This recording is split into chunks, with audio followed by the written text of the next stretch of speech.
Oh yeah, mobile show, doing this on the road. Well, not me. I'm still here in the studio because I'm boring. I stayed home all fall break. I did see an R-rated movie with my 13-year-old, so there's that part. But anyway, almost agreement at gmail.com, Facebook, Twitter, YouTube. Go to the website, almostagreement.com. Check out what's going on in that neighborhood. Got exciting stuff coming up. I'm trying to get Scott and Jesse, and we're going to do a multicast from the pirate ship float in the Rocky Hill Christmas Parade. That's the plan right now. So I got to get confirmation from a few people if this is doable, because we might have to fight with the Hall's Christmas Parade. It's a whole big thing. Anyway, terrible news, great news. The city's got exciting things going on, and I'm excited to be in the know and important on these things. So almost agreement, gmail.com, Facebook, Twitter, YouTube, go to the website, almostagreement.com. Go to your favorite podcast provider. Check us out there. We got cool stuff brewing. City races are coming to a close. Early voting starts later on this week. So conclusions to long-running things are in the mix. But I'm going to start with some old news, so we'll get to that in just a second. Showtime.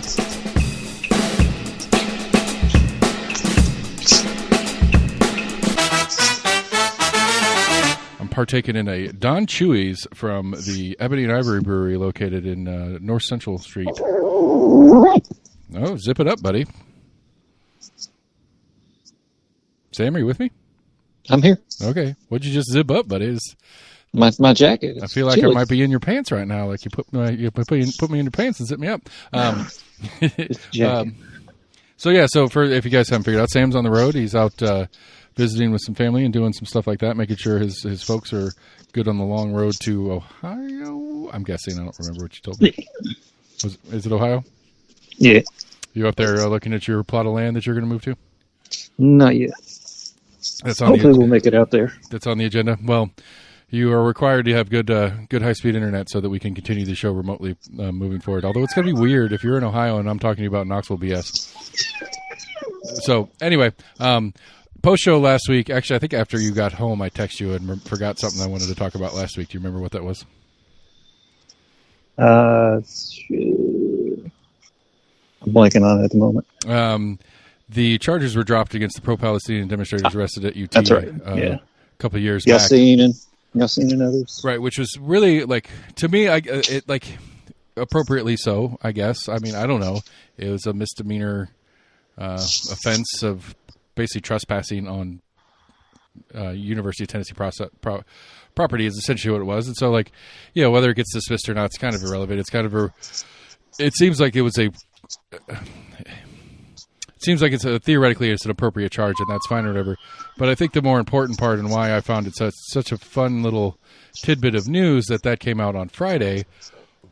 Earlier on Friday, I mean, literally while I was taping Jesse's show Friday morning last week, I got this release from WBIR. I'd put the story out that says, DA Sharm Allen has decided not to pursue charges on these people for this stuff, including the one and only Yassine and his wonderful falafels.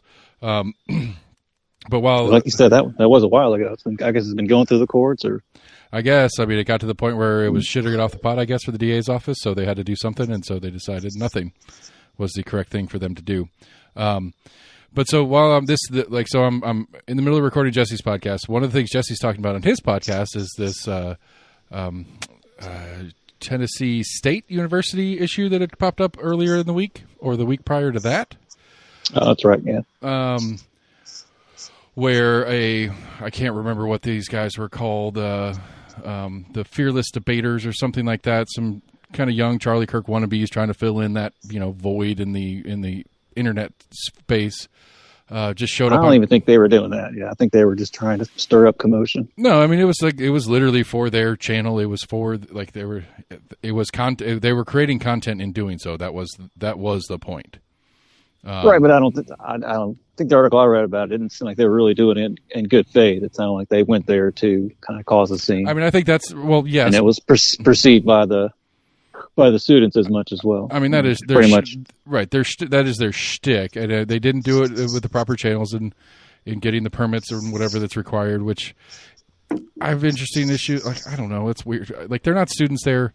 It is state property. There is a lot of weirdisms on the deets of it. But I don't think it was a coincidence because I think they went to an HBCU.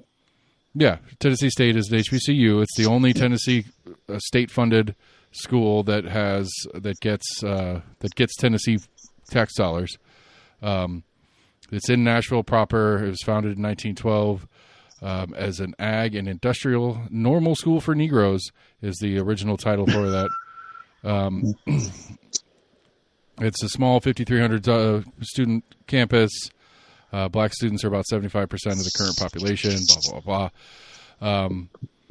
But it's the fearlessdebates.com. If we want to, Cam Higbee and David Khait, Khait.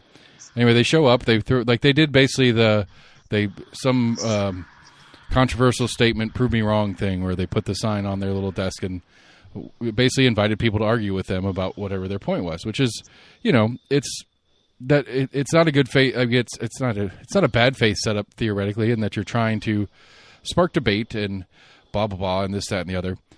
I don't know what the points they were making, but now the impression I got from the article that I read, that it wasn't really like a valid argument. It sounded like it was a pretty highly divisive. Right. They're being divisive. They're being contentious intentionally. They want to get reaction, and their method of winning the argument is by spurring somebody beyond argument into something more either directly violent or indirectly violent, and then they could say, well, our point is righter than your point because you can't make your point without throwing shit or calling people names or something like that. That's their gimmick.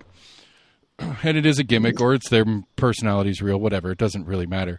To which the one and only Marsha Blackburn on her X account makes comment of how ridiculous it is this black schools chase them, because there's some footage of them, they're basically being chased off campus by both campus authorities as well as other students and stuff like that.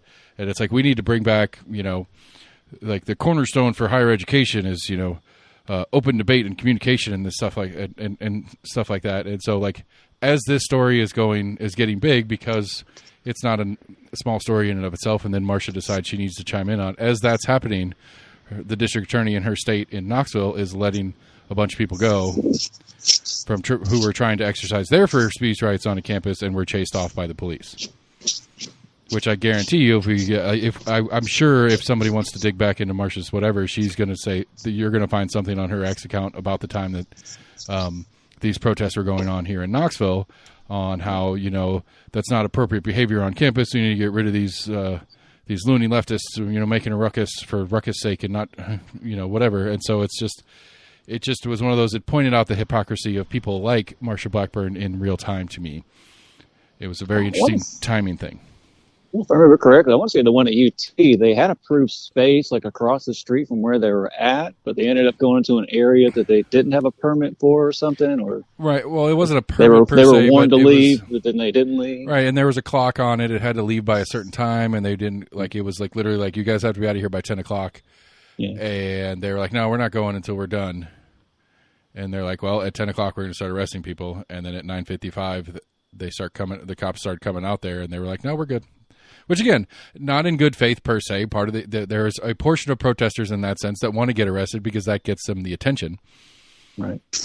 Of how we're, this authoritarian statism and whatever, which is right to some level. But when you get down to the nuance of what the legalities is, it's like, no, University of Tennessee has a right to remove you from their grounds.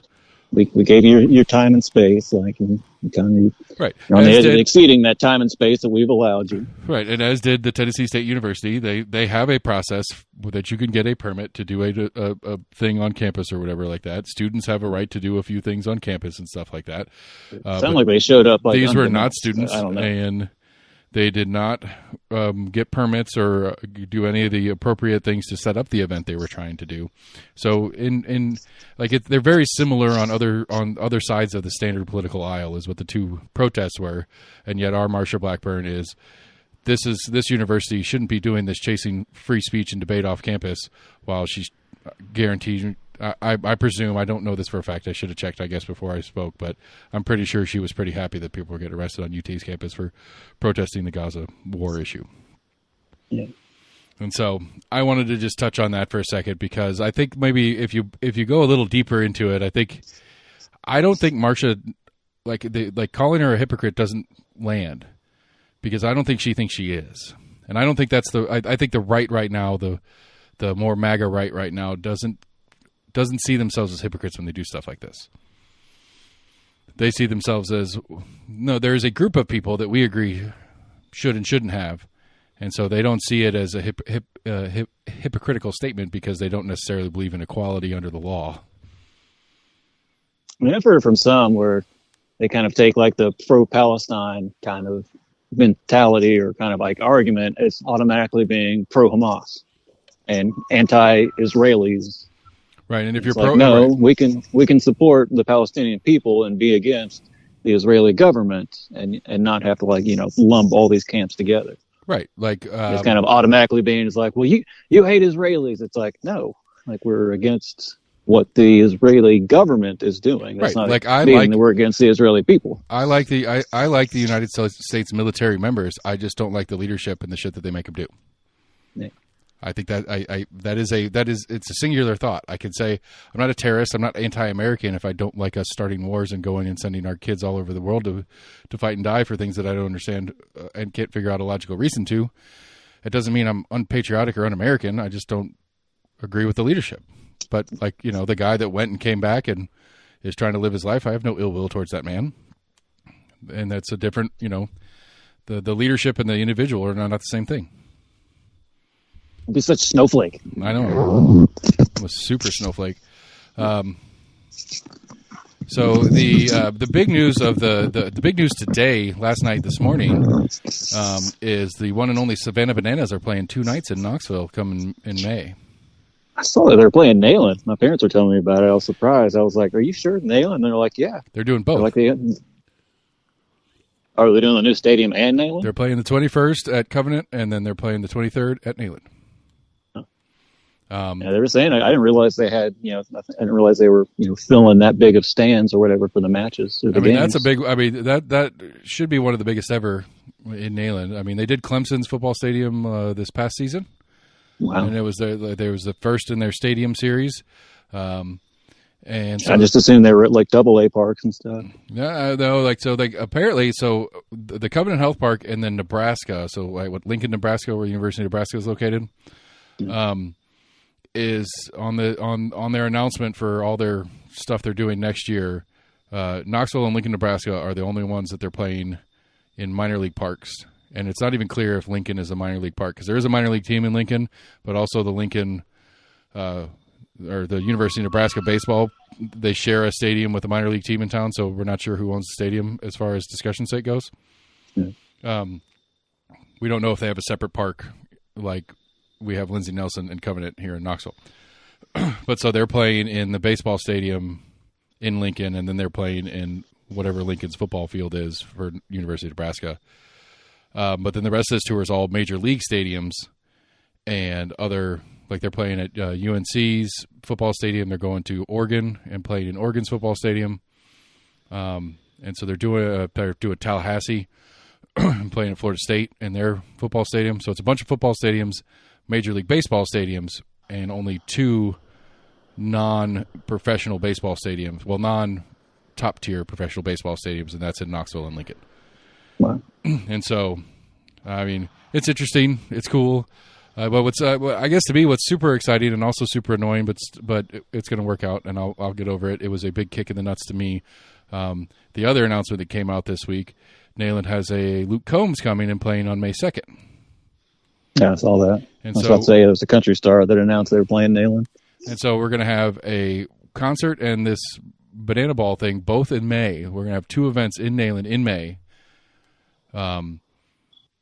That aren't, 2 events in Neyland that aren't football in the same month, which is crazy. I don't know if that's ever happened. So that's exciting, except for I had an event planned on May 2nd, and the city of Knoxville can't handle a major event at Neyland and a regular special event in the city of Knoxville at the same time, so we got bumped. Yeah. So we're working on rescheduling it right now. We think we've already got it figured out. It's going to cost a little bit of energy, effort, maybe a few dollars to make this change. But, we do it. Still doable. It's doable, and I want to be amenable to it. It's not like what it says to me is it confirms what I already knew and what I've already talked about on the show a million times. When the University of Tennessee says jump, Knoxville says how high. because there was no, as far as I could tell, there was no discussion with the city of Knoxville and any of the city of Knoxville organizers or anything and stuff that goes to that. Like, is this going to have a negative impact on anything you guys have going on? And if there was said discussion, any answer was, well, that's not enough to make us not do this, so UT's going to do it. Yeah, I mean, I'd say at least, well, I mean, probably in both of those cases, a lot of their tours already probably been like mapped out to go from one place to the next, to the next, to the next. I mean, yeah, well, maybe, I don't know. When you get into that, like when you get to that size show, it doesn't have to be like it's not a tour of old where you're on a bus driving around and like city to city matters. Like you go back to some of like Radiohead and stuff like that. They're not playing like in logical order anymore. You get big enough. No, they do to an extent. I think there's kind of exceptions from my recollection. A lot of times, you'll see more Eastern or some Southern. Right, they'll do kind of regionally together. They'll be doing the Carolinas and Tennessee and Florida and Georgia and something like that. But I mean, hell, like I want to say last Radiohead tour, it was the only Southern thing they did was Atlanta. They didn't do. I don't think it was last tour. It might have been one before that. I think they played like a Miami show. Maybe. I mean, but that doesn't count. That's New York. Huh? That's New York State. I mean, that's as northern. Miami is as northern as it gets. But ching, these are the jokes, people. But I'm just saying, like they do, like they might have done, but even then, they're not doing them like it's not like old tours of old where it's like Wednesday you're in Nashville, Thursday you're in Knoxville, Friday you're in Asheville, Saturday you're in Charlotte. Right. Like Luke Combs and anybody that can do Neyland Stadium is not doing a tour like that where they're trying to map out like what is the cheapest logistical way. We're doing 100,000 seats. We can fly you in the night before. You can hang out for the weekend, do your show, and fly home or fly to the next. Fly to LA or fly to New York for the next concert or whatever. While the road crew breaks down and moves it, and it's not that kind of tour. But yeah, you're right. I mean, it is whatever. So it's like My Kind of Saturday Nights or something like that tour. That's the name of the tour for Luke Combs. It's like My Kind of Saturday tour, which I assume that he's only playing Saturdays for the tour, and so he's just playing big venues on Saturday night. And that's it. I was about to say, maybe he's just doing a handful of really big shows. Yeah, and so anyway, I mean. I'm not mad. I'm not happy about it, but I'm not really mad about it either. It's just kind of frustrating because it's like, I'm going out of my way. I'm trying to do a thing. I understand I'm not fucking whatever talent agency that's moving Luke Combs around and has the swing and the pull and like I don't have the like UT doesn't owe me anything to say, hey, we're thinking about doing an event this weekend. Is that going to fuck with you? Right. But it's still kind of like I don't know. I'm doing the process. I'm playing by the rules, and I'm the one that always gets slid, or moved, or adjusted, and I have to make up the difference because somebody bigger and more important than me decided that was more important to them, and the city agreed. So it's a little frustrating. I'd say the city did look at their pocketbook, and it's like, yeah, we could use some more revenue that weekend. I don't know. Like, I don't know how much. Like neighborhood block party or a big concert. I mean, I don't know how much, like, what the city actually makes directly off of that. I mean, yes, like KPD officers that aren't already scheduled that day can go get that bonus check because they get to go work that event. All the city services, I doubt. I don't know. Maybe the university pays. I don't know if I don't know if the university pays the same kind of city, the same kind of cost structure that I pay for engineering. I mean, you have like tax revenue. Closures. Do what? Tax revenue per se around Neyland. So do you have tax revenue per se around Neyland? Yeah, but I don't know if that's. I don't know. I mean, it certainly makes money, and the parking garages that the city owns will make money, and the hotels will be full, and that makes money, and it's certainly all of those things would factor into more total income for the city of Knoxville directly than my event will. Sure. And so and that's fine, I guess. If that's the standard that we're going with, then okay, then say that part out loud. The city of Knoxville is going to make $15 million off of this, so that we could spend on X, Y, and Z for future whatever. Maybe you don't have to get that sales tax increase. If we hold more of these events going forward, But I think another one, too, this is going to be an administration issue, whether it's the current administration or a future administration in the city of Knoxville. There's going to have to be some conversation about special events and whether it's time to start getting some of the resources amassed to be able to have more than one thing happen one major event happen in a weekend. Because I wouldn't call what we do a major event, but it takes enough resources that they don't want to schedule anything else against it. Right. And they don't want us to be scheduled against anything else. It's like, okay, maybe we need to restructure the special events format and figure out a way. You're blocking off a semi-major road for a good portion of time. Yeah, I agree. And it takes city manpower, and it takes police officers and all those things that could be used elsewhere if there's another event going on. But it's like, like I have EMTs. I have two EMTs on site. If I have my two EMTs, are they going to be too short on how like the 20 or whatever they want to have at a major event on campus? How much does UT police fill in the gaps or take care of the majority of the control issues that KPD doesn't need to be there for? You know what I'm saying? Yeah. Like they have their own police department. It's like if you want to do your own events that are going to involve, like, I don't know, because it also gets to that weirdism of it's like technically they're all still city streets even though they're on campus and it's state property. So it's a weirdism in there. It's like, are the UT police allowed to like close a city street for state use? For I don't know. The state cops technically that are the UT police officers. It's a weird it's a weird gray area, and I get it, whatever. But so, yeah, it's going to be a super, super exciting May. So if you have plans to leave in May, don't, because it's going to be Luke Combs, us, UT graduation, Banana I was about Ball. to say, isn't that right around graduation, too? Yeah, graduation will be right in the middle of all of everything else. Because that's one of the things we don't want to... We went against graduation last year, and it was okay, but we want to avoid that if we can. And so... But there's something else scheduled on the 16th. I just can't find it on the calendar. So there'll be graduation. And I was about to say, that's probably around like high school graduation. It's around that time, too. Well, the last day of Knox County schools is the 21st. Oh, okay. And so, I don't remember. Did we do our graduation after school ended, or was it during the last week or something like that? I think it was after it ended. Yeah, we didn't get our diplomas, and then like you still got to come for the next week too. Yeah. Like why the hell did anybody do that? Why the hell would I do that? I mean, they don't do it anyway. They don't care. The teachers don't take attendance. You already gave me that fake piece of paper, but I still need like the actual one in the mail. I mean, the teachers don't take attendance. They start telling the kids they don't need to be there. Yeah. Well before that. So anyway, that's my little hiccup in the special events calendar for the city of Knoxville this week. That guy that was suing the township of Farragut, who took it all the way up to the Supreme Court of the United States, Supreme Court looked at it and said, nah, we're not about that life, and just kind of threw it away. There's a number of cases they do that too. Yeah. It's just like, we're not going to take that up, and we're not going to talk about the merits of the case whatsoever. We're just going to say that right. We can't see any reason. We're not even going to look at it. Right. We can't see any reason for us to actually spend any amount of time or energy on this. Pretty much, yeah. I don't know what happens to that if it just kicks back down to the right, whatever the lower courts, the next lower court. Right, there's that's the last attempt at appealing what a lower court had done, and since okay, so just like we're not going to affirm or deny it.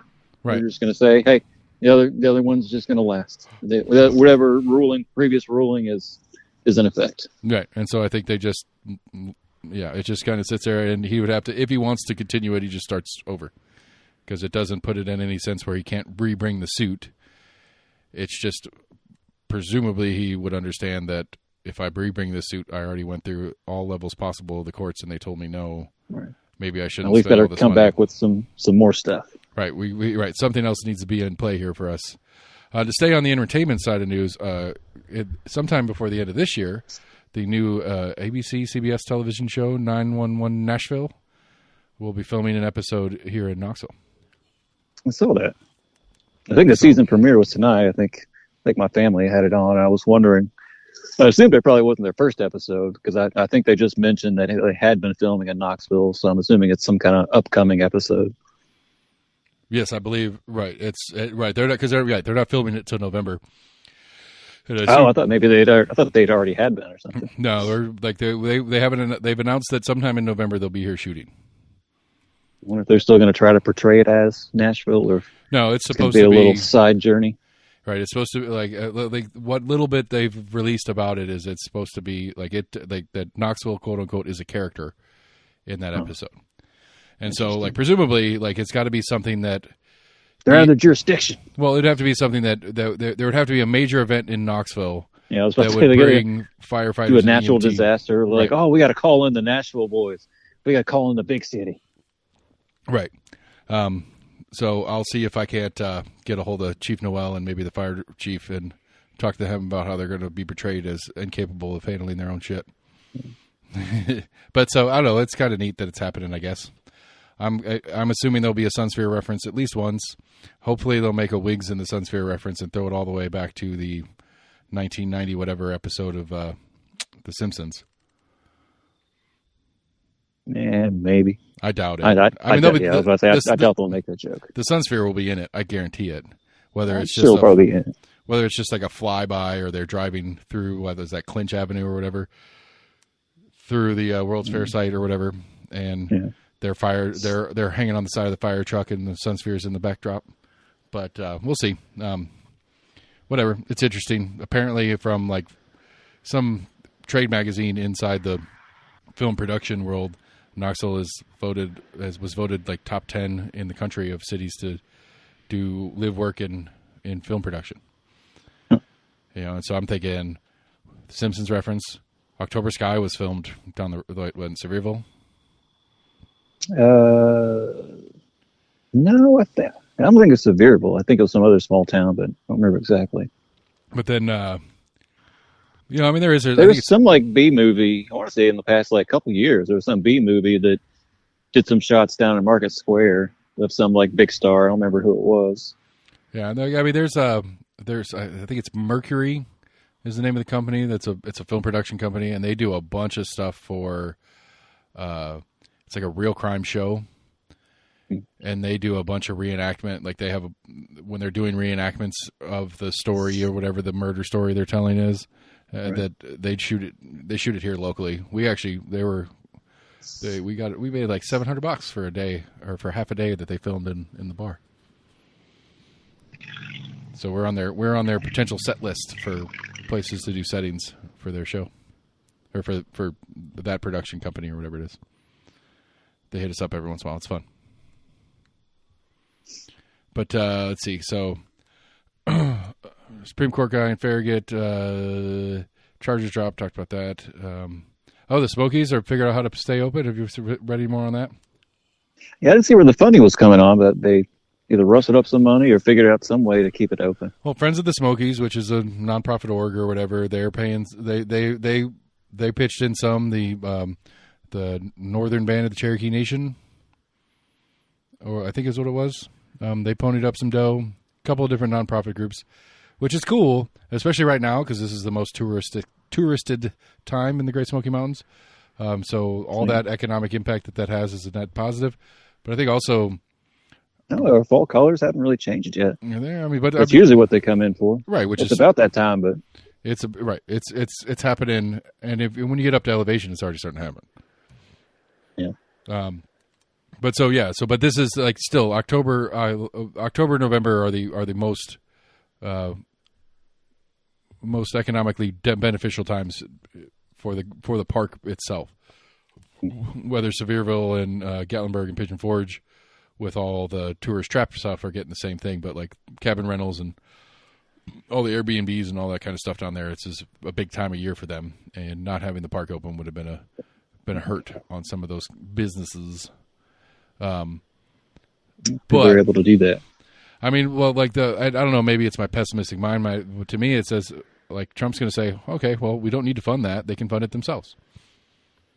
That's true.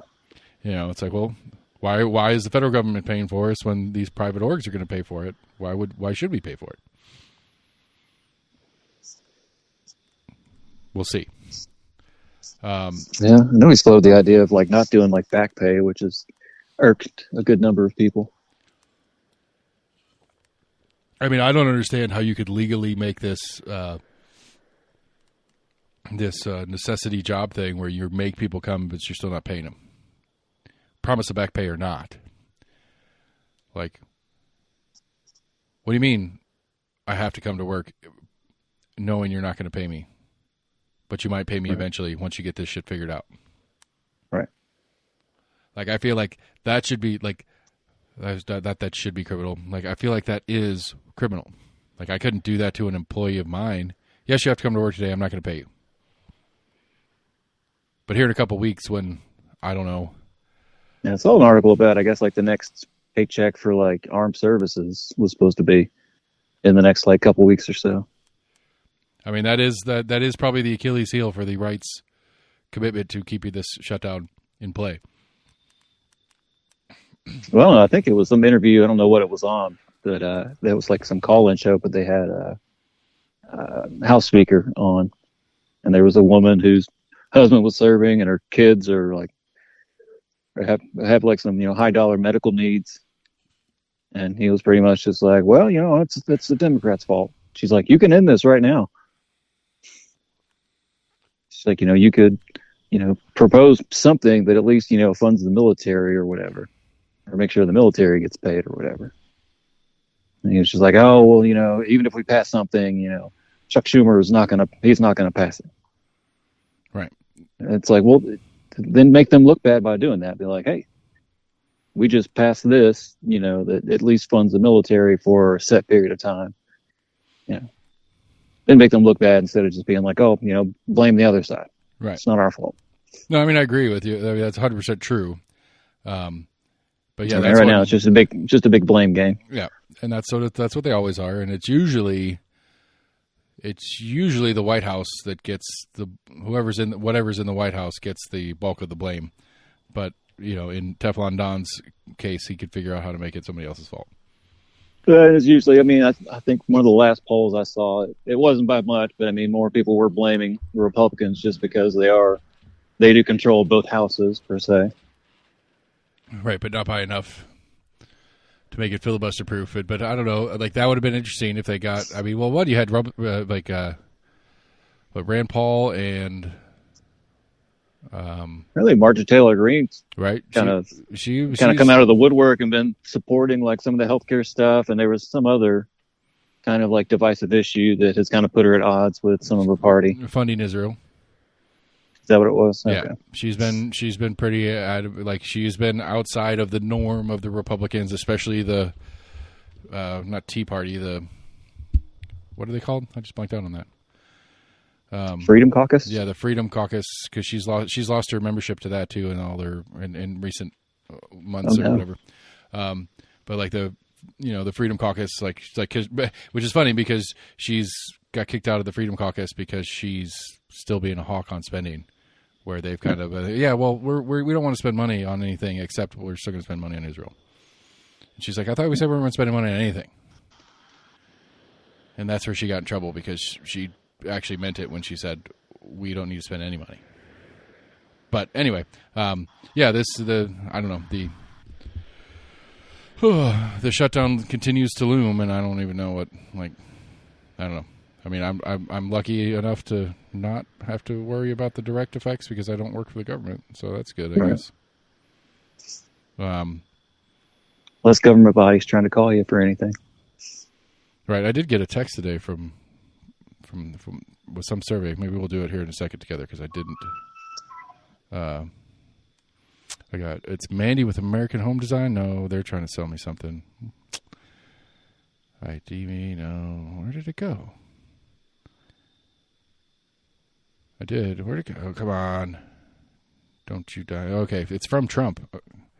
If I say please, will you at least answer one? Or will you at least answer question number one? It's the easiest question. MAGA poll is open.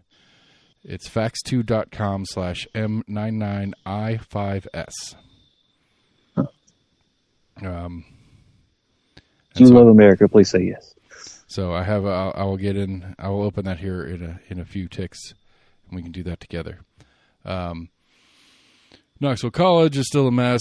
Speaking of historically black universities and colleges, the former commissioner, Dasha Lundy, is taking over as the president of the university as they try to figure out a new way to do anything. So the other one, I mean, the finality. Some kind of committee was. Go ahead. Sorry, go ahead. No, you're fine. I was going to say I saw that some kind of committee was formed for the kind of Chilhowie Park area. Yeah, I did see something about there. It's kind of all the neighbors that were up in arms together on the same side of the issue. Are trying to establish a board that would be kind of a contact point for future discussion about public property use in the neighborhood. Yeah. Which that's cool, I suppose. I guess. Good luck getting your 501c6 status right now, because you're not going to be an official org because the government shut down, so the IRS isn't going to work on your paperwork. I guess that is an IRS thing. It's not just with the state? I don't know. I mean, you can register a nonprofit with the state, but to get actual tax-exempt status... That's okay, yeah. Right, and so, which, I don't know, it's wonky. I'm working on paperwork for a 501c6 right now, and there's a lot of weird questions about, like, how you're going to spend money, like, what happens when the entity dies? And it's like, well, I just take everything with me, right? No, I don't. I mean, I wasn't planning on it anyway, but it's just stuff like that. How are you going to spend the money that you make? How are you going to make money? It's an interesting little exercise in just trying to figure out how to answer the questions in the correct way, not in a schemy way, but in the correct way, where I'm like, this is what we're trying to do. What is the correct verb I use for this statement so that you don't think I'm trying to scam you or whatever? So, all right. And so, like, I mean, they did a good, for a non-organization, they did a good job. So, as an actual official organization, they might have a good chance of getting some real stuff done. I think also it's with the results of the upcoming election, it likely is something that the two candidates in District 6 specifically are trying to garner support from said group, because it's not a runaway for either of the two candidates left. I think that race finished. There were 5 people that ran in the primary. It was like 32 to 31, and then the other 3 or 4 people combined for another 35%. So none of the candidates, of the 5 or 6 candidates or whatever, the 2 leading candidates were within a couple of percentage points of each other. And I think I got a text, a little auto-generated text for the special election for the, it's one like Middle to West Tennessee, of the guy that... The District 7 one we were talking about last week? The District 7? Yeah. Yeah, West Nashville. Yeah, because I guess the primaries just went through, so they have like the 2 main Republican and Democratic candidates. I guess I don't know. I'm confused on the timing of this thing. I assumed they couldn't do it. They couldn't do it in an odd year. Like, as Nashville, I don't doubt. Assuming it's some kind of special election, just because he said, "Okay, this is going to be my last day," or "I'm only serving till this time." Yeah, but I still think I put in my quitting papers. But I think you have to have like all precincts in that district would have to have some sort of election in play already. Like, I don't think you could do like a flat out, this is important and we need to all vote on this now, and just say we're doing a special election on this day. I thought they had to line up with existing elections. Like, you don't do one in February because somebody died and the election, the actual election for that seat's 5 years away.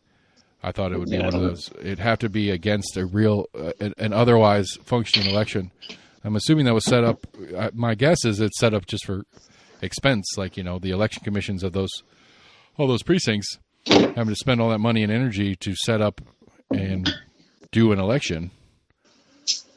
Well, if they're already doing one, it doesn't cost any extra. So I was about to say, maybe they are just trying to coincide it with other elections. It's like, well, we can just throw that on there too. Right. So I guess since you guys are coming anyway. Right. So my guess is that Nashville has an election. Nashville Metro has an election right now, and I guess any other parts of that district have some elections too. But I mean, that goes almost all the way up to the Kentucky border. It's a weird district. It's not a weird district. It's a normal district. I think it touches both borders, north and south, like down to Alabama as well. I know it said part of it's when we were looking at it last week. It said something about it has the Tennessee part of Fort Campbell, which is up by the Kentucky border. Right. Parts of Nashville, apparently like the big chunk of the big chunk of the north and west side of Nashville, which is the highest property value part of the greater Nashville metro area. And then some of the south side of Nashville. I didn't think I don't remember it saying it went all the way down to Bama, but it certainly wouldn't be any weirder of a shape if it did,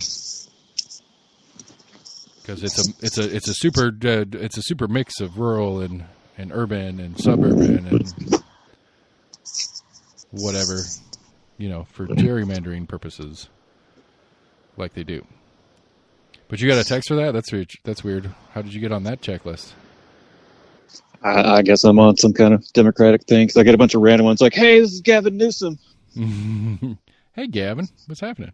Well, all right, let's see what Trump's texting me about. We'll click that link and see if I start the run fire. Trump Vance, make America great again, 2025. If I say please, will you answer question 1? It's the easiest question. I don't know if I want to. WinRed? WinRed.com? You know anything about WinRed? Mm-hmm. Fear not, I am Donald J. Trump. WinRed.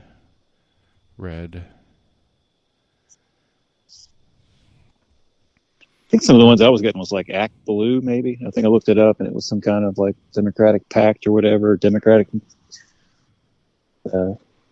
media group or something like that. WinRed is the official secure payments technology designed to help GOP candidates and committees win across the U.S. Okay. I don't want a donation. This message is only going to my top supporters, and that's why your name is on top of my list. I know you're busy, but if you can find a moment, can you kindly respond before the end of the day? Answer today if you voted for Trump 3 times. Okay, I didn't. Did you vote for me? One of those where you have to pay to submit it? Probably. Did you vote for me in 16? No. Did you vote for me in 20? No. Did you vote for me in 24? No. What is your voter registration status? I don't have one because I'm in Tennessee. I don't have one. So I say independent. What state are you registered to vote in? TENNESSCE. Have you changed your party affiliation in the past decade? No. What are the most important issues to you? Deporting all illegal aliens, ending election interference, stopping skyrocketing crime, saving the economy, fixing healthcare, defending the unborn, or protecting the Second Amendment? I don't know. You got a guess on? You just have to choose one. Yeah, it's a checkbox. Deporting all illegals, ending election interference, stop skyrocketing crime, saving the economy, fixing healthcare, defending the unborn, and protecting the Second Amendment.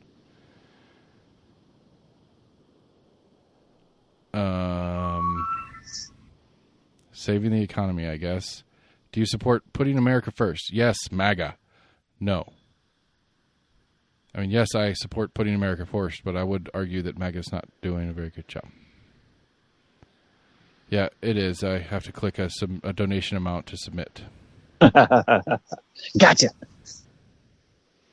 Oh, I could check a box that says I will pay for the processing fee, so Trump National Committee gets all of it. Trump has selected you for an official Trump Lifetime Achievement Award. Victory was only possible because of you, but we still need your help. Accept your award and give me one more time to help. What? And accept your award and give one more time to help make America great. So I can buy my own award. Okay. All right. Well, you're not. I'm not going any further. Yep. Nice try. You almost got you. I mean, you don't want my money. I said no to all these questions. You know how many people get convinced? It's like, well, I need them to know how I feel. How much? I mean, it's a weird picture of Trump on the page too, because his hair's actually looking good. It's like his hair's a little flatter than normal. It's a little funky. Anyway, all right, that was the survey. You're welcome, everybody.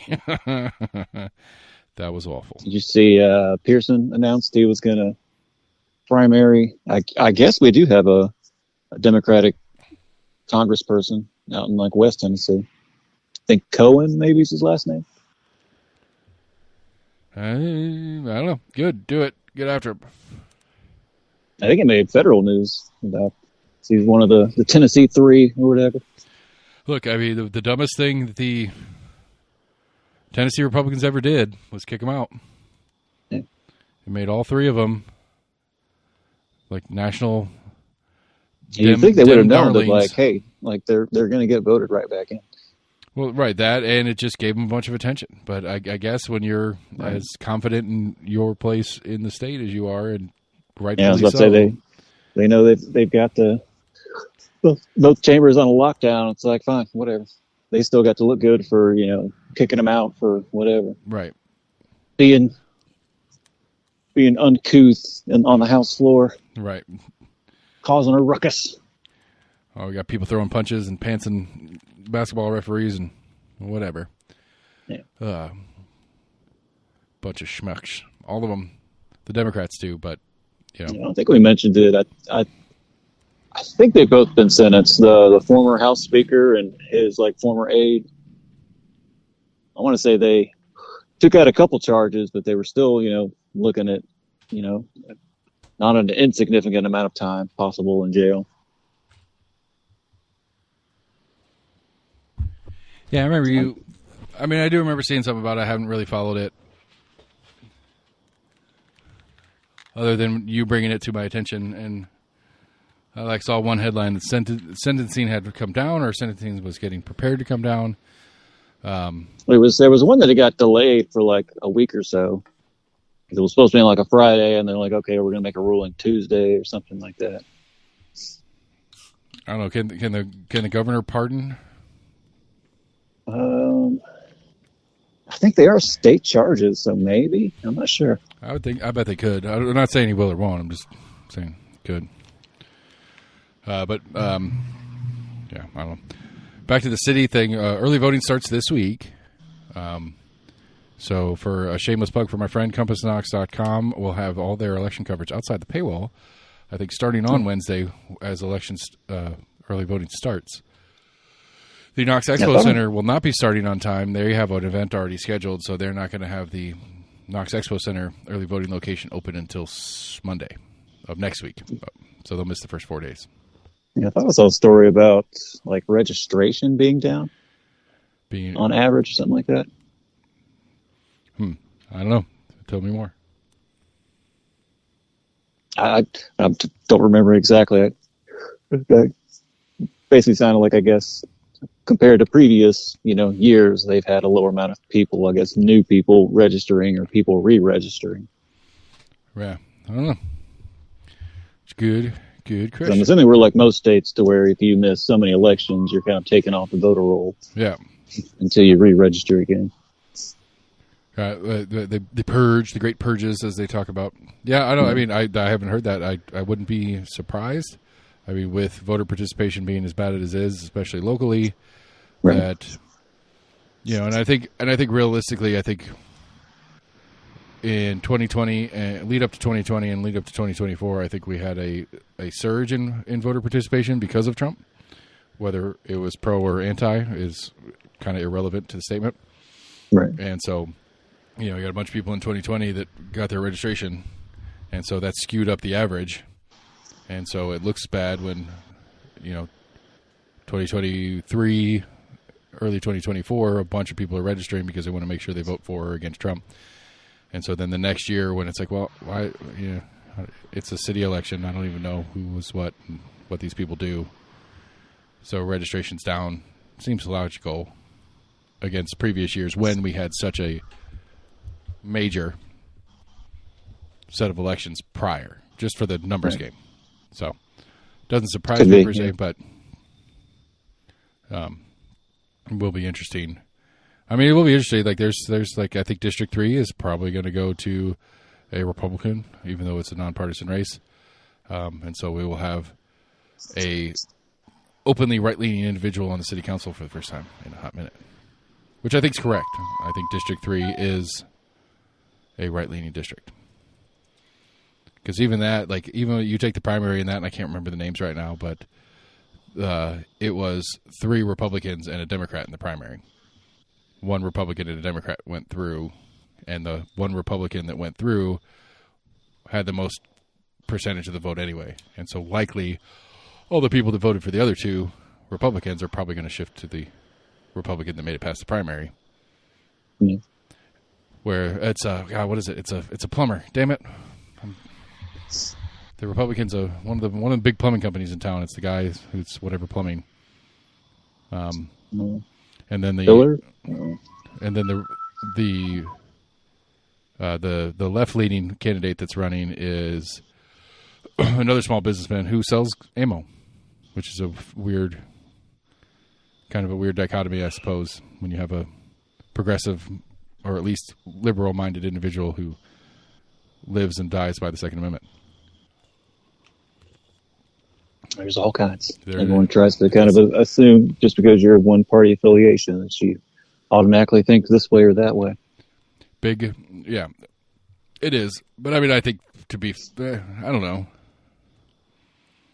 Like if you're going to take, you know me, I don't believe that the party platform means anything anyway. Sure.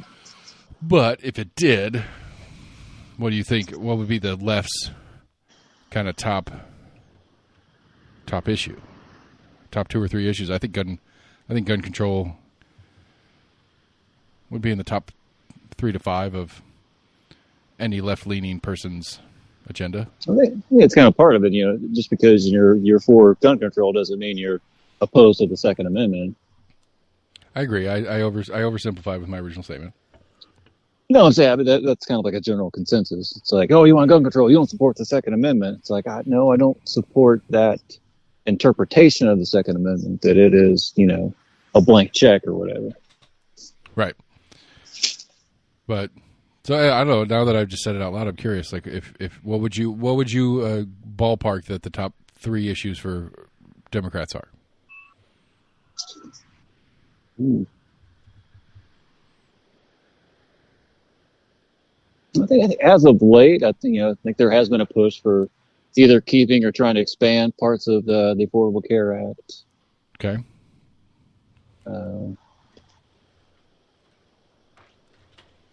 I'd say since the Dobbs decision, it's been trying to restore, some kind of abortion rights, possibly. And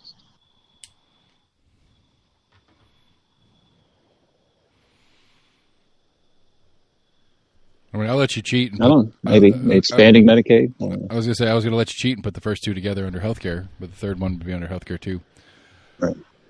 Yeah, I don't. I mean, I think that I think your assessment is right. I don't know either, because then I think the right side version of it. I know what they say out loud, but what they say out loud versus what they do, like that's the problem for me. I think they were like, well, we need to lower taxes. We need to do better about our spending. We need to quit wasteful spending. I mean, I think that's the one. That's the one. Redeeming's not the right word, but at least the one positive on the MAGA Trump is that like there's a couple issues that like there's no ifs, ands, or buts, that it's like we want to deport everybody that we can possibly deport. Do you support that or not? And it's like, well, no, I don't personally, but like there's no gray area in that conversation from the right's perspective right now. I think they even knew that, when they first kind of started talking about it and really pushing for it. It was, more of the guys, we're going to get rid of, the baddest and the worst or whatever. Yeah. No, I don't think I don't know. I don't know. Like that's one of my things I struggle with. Like my media consumption and stuff like that being different from other people's media consumption, and everybody has their own media consumption or whatever. It's like I have a hard time believing that there is a significant amount of the United States population that's okay with this. I think they're like me and you, as we've talked about in weeks past. It's like, yeah, but what am I supposed to do? And I figured it out. I know the answer. The first extreme measure I might take as things are getting worse is that I might actually vote for a Democrat for president if things continue down the path they're going. Like that's my first extreme thing. It's like, as much as I am hard up on the you don't deserve my vote because you put up these crappy Democrat candidates, I might have to vote for a Democrat. I mean, I would say a good number of polls are at the very least like 55-45, or if not like 60-40, of not being in support, I guess, at least of what, they see ICE doing at the moment. Right. I mean, I think, and I'd say part of it, I think, you have more communities they're seeing that they're getting affected. Right. And I think, right. Well, I mean, and to me, it's not even about seeing it in communities getting affected. It's like the complete. Well, they're saying like people like friends of friends or whatever. Right. Like, know I get somebody. that. It's like, hey, my friend's coworker, like all of a sudden didn't show up to work and nobody's heard from them in a month. Right. Which you're right. Which I agree that changed people's minds, but which is disappointing to me because, like, to me, it's like right off the bat, it's like, hold on a second here, like, you could make the argument that if you're not a U.S. citizen, you don't deserve due process. You can make that argument all you want, but no, you can't make that argument. You can make that argument. I mean, it's not constitutionally sound, but I disagree with that argument because you can't prove that person isn't a U.S. citizen if you don't give them due process, and that's the problem. They don't have to be. You don't have to be a U.S. citizen. Either way, it doesn't matter. What to me, the point is, you need to prove that they're. You have to go through due process to prove that they're not. Okay, yeah. You know what I'm saying? Like if okay, I'm saying that, like, maybe I thought you were saying they don't have a right to due process. Maybe they don't. Maybe they do or they don't. I don't really care. Like, that's irrelevant. No, they do. Okay, fine. That's irrelevant. Again, it's irrelevant whether they do or do not. Okay, you're talking about sentiments. Have the right to due process. It's that U.S. citizens absolutely do, and with and especially from the Republican side, who a lot of them believe the government can't do anything right in the first place. It's like, well, if you believe that the government can't do anything right in the first place, how are you going to have the government snatch people and take them out of the country without verifying who they are? And verifying who they are would be due process. That's the only way you can do it. I mean, I think it's mostly unfounded, but you also kind of have the rhetoric of just kind of pointing at any kind of ills of the American people being pointed directly at, integration. Agreed. It's like, oh, jobs are hard to find. It's like, that's because we have too many illegals here in America. Right, but let's spend a bunch of money on it. Like, really? Like, that's why you couldn't get a job at wherever? It's like, no. I mean, you're trying to get a job at... And it may be true, and even if it is true, it's irrelevant because it's like, well, okay. But then we have this thing over here where it's like, like, I don't know. It's a little bit wonky now because the government shut down, but we have subsidies for this, that, and the other, and you got like, we're subsidizing or bending over backwards to let Elon or some other tech people build these giant freaking data farms that that empowers AI to take our jobs. And it's like, well, do you want to protect our jobs or not? I've seen more people getting upset of just like their power bills. I guess there's been I've seen a few different stories talking about that of different parts of the U.S. where more of those centers are popping up, and it's like, okay, your power bills going to start to go up because of this. Because they're right. That's a different non-subsidy subsidy that these guys are getting. Right. And it's like, I think I want to say North Carolina might have been one of the states I saw that they had some legislation passed that wouldn't necessarily prioritize, but if it was between like a data center getting shut down or half of a city having to go a brownout if it was any kind of like power influx. I mean, whether it's legitimately prioritized on paper or not, it's gonna be. I mean, at the end of the day, just to take one that's an obvious example. So you got a data center that's one of X's data centers, or not X's, but Elon Musk, Tesla, Boring, whatever company runs it officially. And if it has one byte of information in that giant data center that has anything to do with Starlink, there's no way that they are not top priority to get their power back first anywhere in the country. There's no scenario where the U.S. government is going to allow a data center that is working with Starlink that we have a contract with our, the Department of Defense has a contract with for our battlefield communications around the world. There is no way that they're going to jeopardize that communication system going down before letting you be out of power for a day. Yeah. You're absolutely going to be sitting in the dark for as long as it takes to get power fully restored because the data center for Starlink or whatever is going to be prioritized by the U.S. government. It doesn't matter what North Carolina says about it or Tennessee or whoever else. There's no way it doesn't work that way. Like, it would be illogical to think it wouldn't. It's the only logical conclusion to come to is, our boys out on the battlefield. Yeah.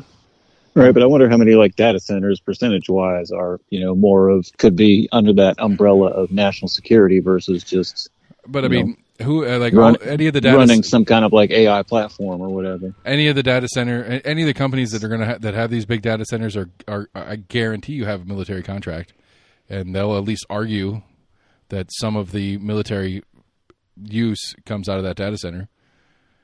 Possibly, yeah. I mean, if I were them, I would make it a point. I would make it a point of having one server in every single data center that has one tiny bit of operations for whatever, because just for your own economic bottom line, it's okay, well, the one little thing that happens in the Memphis facility is really irrelevant to the overall use that we do for the Department of Defense, but having that data center down for 24 hours is millions, if not billions, maybe even in the trillions of dollars in revenue conversation. Right. And so for me and my business, I'm going to do whatever I can to make sure that keeps churning out and kicking out those dollar bills for me. I would absolutely set it up that way. I would make sure that it's known throughout the Department of Defense that this data center and that data center and this data center and that data center are ones that we use for your project. Right. And if there's ever an issue, because there's a storm that rolls through or anything like that and we lose power, you lose access to our contract because we don't have power. And meanwhile, I churn in $10 gajillion in ad revenue during that time period for Twitter or whatever. But I wouldn't see, I mean, I don't know. Yeah.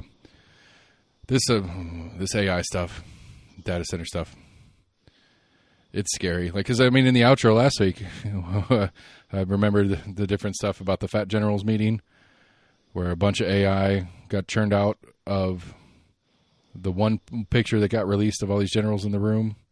Yeah. And then a bunch of AI versions of that came out with all these different responses. It was supposed to be one of them was supposed to be they were all laughing at Hexeth or whoever giving the speech or whatever. And it's good.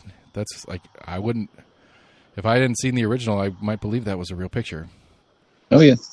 And and that that's the easy stuff for AI now. The other one that I mentioned in the outro last week, it was like a platoon or a lieutenant or something like that with his platoon of guys talking about, we're getting ready to go into Portland and this is bullshit. And it's supposed to be him as they're loading up to go out and do whatever they're supposed to do. And he was just calling out Trump left and right and calling out how stupid this whole thing is and it's unconstitutional, all that stuff. And it's that video looked real, man. It looked real. And I haven't heard any stories about some second lieutenant in whatever division getting court-martialed over it. So I'm pretty sure it was fake. All right. But I don't know. We've known for a long time that people are easily fooled. Now it's just getting even easier. Right. And I'm to me, the only reason it didn't fool me is because it was unbelievably, it was a little bit too, it looked good, it sounded good. It was just that it was a little bit too on the nose for impossible. Right. To be real. So you wouldn't have, you'd be very hard pressed to find any footage of active duty soldiers that would speak ill of the commander in chief. Right. And this was videotaped, this was proper, the vantage point and stuff like that. It was it's not like this guy doesn't know he's getting taped right now if this is real. Yeah. And you're not going to be saying that I don't know. You say that. And there was the dude with the Rolling Stone article for the Obama administration when that, what was that? What's that general's name? It was the whole thing. Do you remember the story at all? I can't remember. No. They made a movie about it. It was a Rolling Stone reporter that was supposed to do some frontline stuff in Iraq or Afghanistan. Petraeus? Maybe, and they went, he was supposed to leave, and then that volcano went off in Iceland, and all of air travel and stuff in Europe was shut down for a while.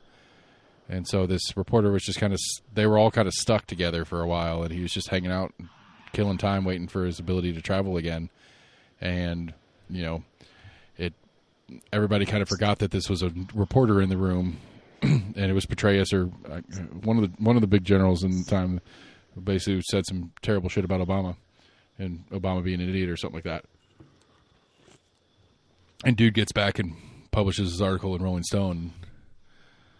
Then it's a shit show of this guy getting fired and a bunch of investigations on these different people that he quoted in the article and stuff like that. Right.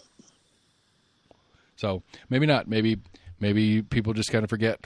I mean, hell, we've got plenty of hot mic episodes that pop in here and there and everywhere. But I mean, that's another one. Like if you wanted to do an AI, deep fake, you do a hot mic. It's real easy to do audio. Yeah.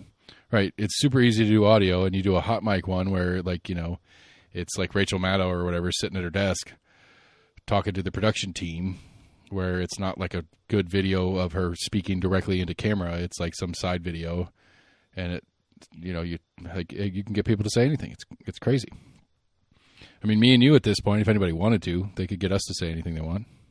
Yeah. And then I was joking about. Obviously Trump has even said, if I ever get in trouble with something, I'll just say it was AI.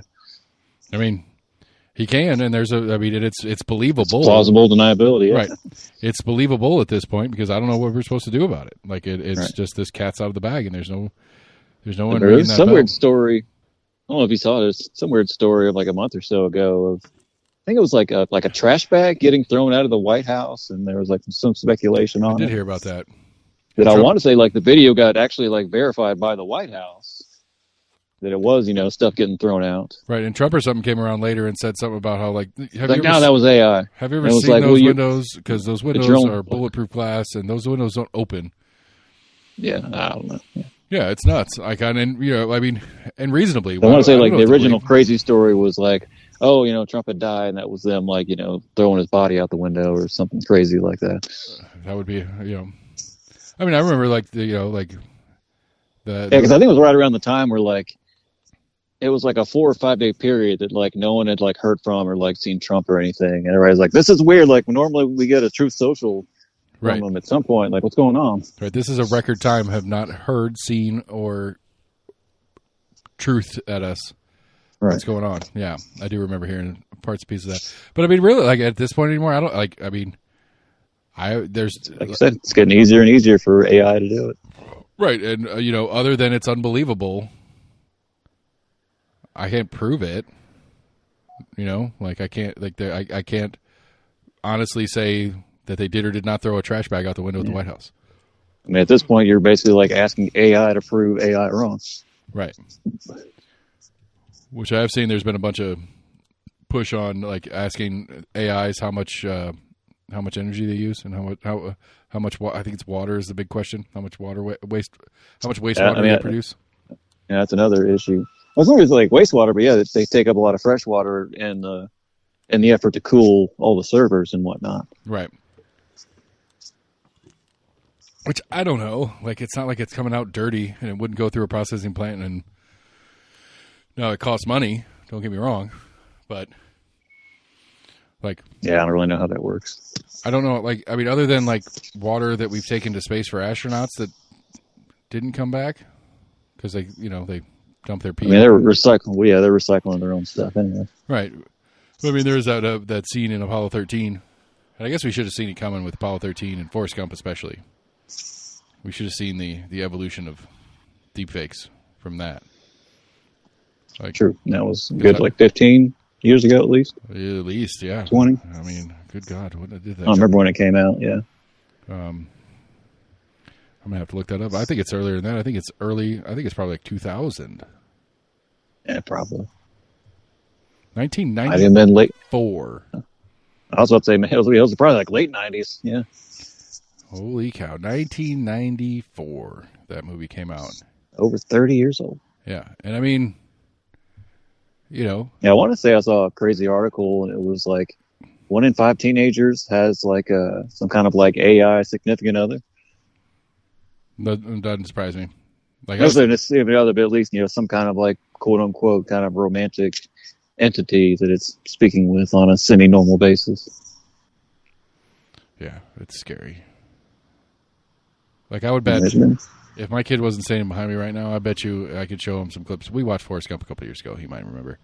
But if you showed somebody Forrest Gump, they've never seen it, that's under 20, and be yeah, this guy is a big historical figure, and just pull the clips out that were supposed to be news clips where it's him with the presidents and stuff like that. Right. Like, yeah, this guy was a great Alabama athlete. He was a star ping pong player? What? They won a national championship, and he got to go to the White House. Check it out. And, other than maybe recognizing Tom Hanks, right. I think you could get away with you could get a bunch of kids to believe that. I mean, the lips look kind of funky. Yeah. Which, I mean, even nowadays, like watching some like actual like videos, the audio and the video don't always sync up, and kind of makes me like kind of second think. I'm like, is this my internet connection, or is this just kind of like poor recording, etc.? Yeah. Was this just really off just by like a half second? Yeah. Yeah, I mean, they're and I mean the ones like to me the one that happened, and I don't remember who ended up claiming credit for it ever, but the one that happened that was the scary one was back in the Biden administration. It was his Treasury Secretary or something like that at the podium, and it very much looked like a not great camera from whatever reporter doing it and talking about some sort of like major financial news coming out. And like it wasn't great. Like the camera wasn't great, and it was a fake voice thing. But like I mean, it's like the big ones, like the big ones with Trump or Biden or Kamala or something like that. There's enough scrutiny because there's enough eyeballs on that person all the time. There's enough other people in the room to verify whether that happened or not. That kind of crap. But when you get into some of these secondary ones and third, like further down in the cabinet that are less premier positions, because I mean they say Sagar talks about it. My roommate was convinced that prior to the previous election that he saw a video of Kamala saying that she was going to do mandatory gun buybacks, and I'm like, wait, what? He's like, no. He's like, I saw the video, and I'm like, okay, I believe that you saw a video, but I'm like, I'm sorry, man. And I was like, that would make huge news left and right. I was like, I am like 99% certain that she has never said such a thing. Yeah, exactly. But I mean, but that's what I'm saying is like but had it been, somebody further down in the command structure, right? Their statement doesn't necessarily make that big a news. True. Just because it's that person talking. It's like, oh well, Undersecretary blah blah blah said this. It's like, well, yeah, whatever. Right. What kind of power do they have? Right, or they do have that power or whatever, but it's still, those aren't the people that we talk about and pay attention to. Right. And they don't make the big press briefings. Right. Because like I was about to say, it's like Sagar talks about all the time. It's like, you go out to the White House press corps and you try to get into a White House press briefing. That's a big deal, and there's a whole process and blah, blah, blah, blah. But like a lot of these other ones, you can just walk in the room. It doesn't matter. They don't even ask if you're in the press or not. You just go into the press room and sit down and start taking notes. Yeah. I mean, I've watched a number of like congressional or like little Senate committee meetings, and I'm like, there's nobody there. Yeah. Which, I mean, they have cameras, so it's not like the reporter has to go there to really watch it anyway. They can't interject. They're not taking questions. Right. But even for the public to go there or whatever, you can just go and like, I mean, it's like, I mean, I don't know, like the silly little ones, like with the little scuffle that Burchett got in a couple weeks ago. It's like, if you're there and around, you can walk up to a lot of these people. Right. And interact with them. And catch them at the right time. Right. And, like it, again, just in the sense of like how hard would it be to get a video of Tim Burchett saying something ridiculous? Not hard at all, because he says ridiculous shit every once in a while, but even more ridiculous than standard for him. That looks like him walking down, whatever, Pennsylvania Avenue or whatever, on his way in or out of the Capitol building offices or something like that. Right. Where there's not really anybody else around, because there's not, like, it's not like there's a swarm of people and a bunch of security around him. It's like, he just walks here and there and goes to places. He's also not too shy, which I'll give him credit for that. He's not too shy about, kind of answering reporters' questions. Agreed. But I've been saying, like, more in the passing moments stuff, where right. you could, like, I mean, I think you could easily, I don't know if there's any constraints on them yet, but, like, I think you could easily ask an AI to produce a Tim Burchett walking down whatever, walking in the Washington Mall, talking to a reporter about the aliens that abducted him, which he is an aliens guy, but he's never said that he's been abducted or anything like that. But right. I'm sure AI could put together enough little snippets of things he's mentioned. Right. That looks real and good enough. And again, there's nobody, it wouldn't be unfounded to be that there's not a lot of other people around to verify whether he said that or not, other than the person he's talking to. Right. Or himself saying, I didn't say that, but it's a politician. politicians say I didn't say that all the time. And like you said, Trump's already said it. I don't recall. Right. I don't recall having said anything of that sort. But it was fall break. You didn't say it, or you have a really shitty memory. Right. But it was fall break this week, so I'm not in the loop as much because I've been staying at the house and did some work around the house. So I haven't got the most of my podcasts. I did hear today that the ceasefire, earlier this week, the ceasefire got agreed upon. Yeah, like stage 1 or phase 1 of it. Right, but the Israelis have still killed some people in the process of. I thought both sides agreed to a ceasefire. Right. I haven't seen anything about it, any kind of skirmishes or any kind of attacks. But right, apparently it was I've had shitty internet connection, so I haven't really been able to check news too much. Deploying to the points of control or whatever that are agreed upon in the ceasefire. I think I did see that we were going to send like a couple hundred troops to kind of help with the ceasefire or make sure a ceasefire was happening or something like that. Great. I did not see that, and I wish you had said that, but I don't. I'm pretty certain I saw that. I don't doubt it's true. Right. What else we got? The sales tax referendum is part of this election coming up. You can vote early if you're a city resident. I think I did actually see a little sign on the side of the road. It was like, "Say no to the tax." I mean, I've seen a few here, and there's a few pro-tax ones. I don't know. There's a Casey's. The Casey's on North Shore, right at Paper Mill, has a big no tax sign. That's where I saw the sign. And yeah. I'm curious. That's the one I saw. I'm curious if that's permitted by Casey's policy to allow that, or if it's from Casey's, or if they just kind of have a right there on the easements. I don't know. Right. It looked like, I think. I don't know. Whether they have whatever. Anybody can put their signs out there if they want to policy. I don't know. Or if they just hadn't seen it yet and they're like, damn, we got to go pull another one. It's been out there for a week or two. There's no way they hadn't seen it. Hey, maybe the employees just don't really give a shit. The people that are there day to day, they're like, that's not what I'm focused on. I'm here to run the register and make sure nobody runs off with gas. Yeah. Well, yeah, but they're still like, yeah, I mean, you got a GM or something like that. Ooh, last night, Thursday, was the Kansas concert at Covenant Health Park. Apparently it went well. Oh, shit. Nice. Good for that. I mean, so... Yeehaw. So, they probably did sponsor it, you're right. Sponsor what? Yeehaw probably sponsored the concert. Oh. That was a joke. But yeah, I mean, good on it. Let's get it done. I mean, so as of right now, we have 2 non-official events that have been either done or scheduled, because the next one will be the 21st of May to do the Banana Bowl. So yeah. I don't know if there's enough indoor space. I know they talked about doing like farmers markets there, which this is pretty much kind of like harvest season, but it's about to start getting too cold to really do much of anything outside. I don't know if they have inside space to try to do that on it. Yeah, I don't know. I'm not sure how they plan on doing it. Or if that was just kind of like, we may do that at some point. Yeah. And I know there's supposed to be some agreement that the city and county can do some events there under their own purview a few times a year. I think it's 8 total a year. I think 4 for the city, 4 for the county. Yeah. And so, I mean, we'll see if maybe next year, because football Jamboree got canceled. At least for West. West didn't go to their Jamboree. I don't know if that was a squad issue or something like that, but like I remember when we were in high school, Jamboree was at Neyland. I remember hearing about it being at, yeah. I never went to it or anything. Right. Still never. But I think, like I could see the Knox County Schools doing a football Jamboree there. That would be fun. I don't know if they do baseball Jamborees or other sport Jamborees in the county sports systems. But that would be, that'd be a cool thing to do. And so we'll see. Like,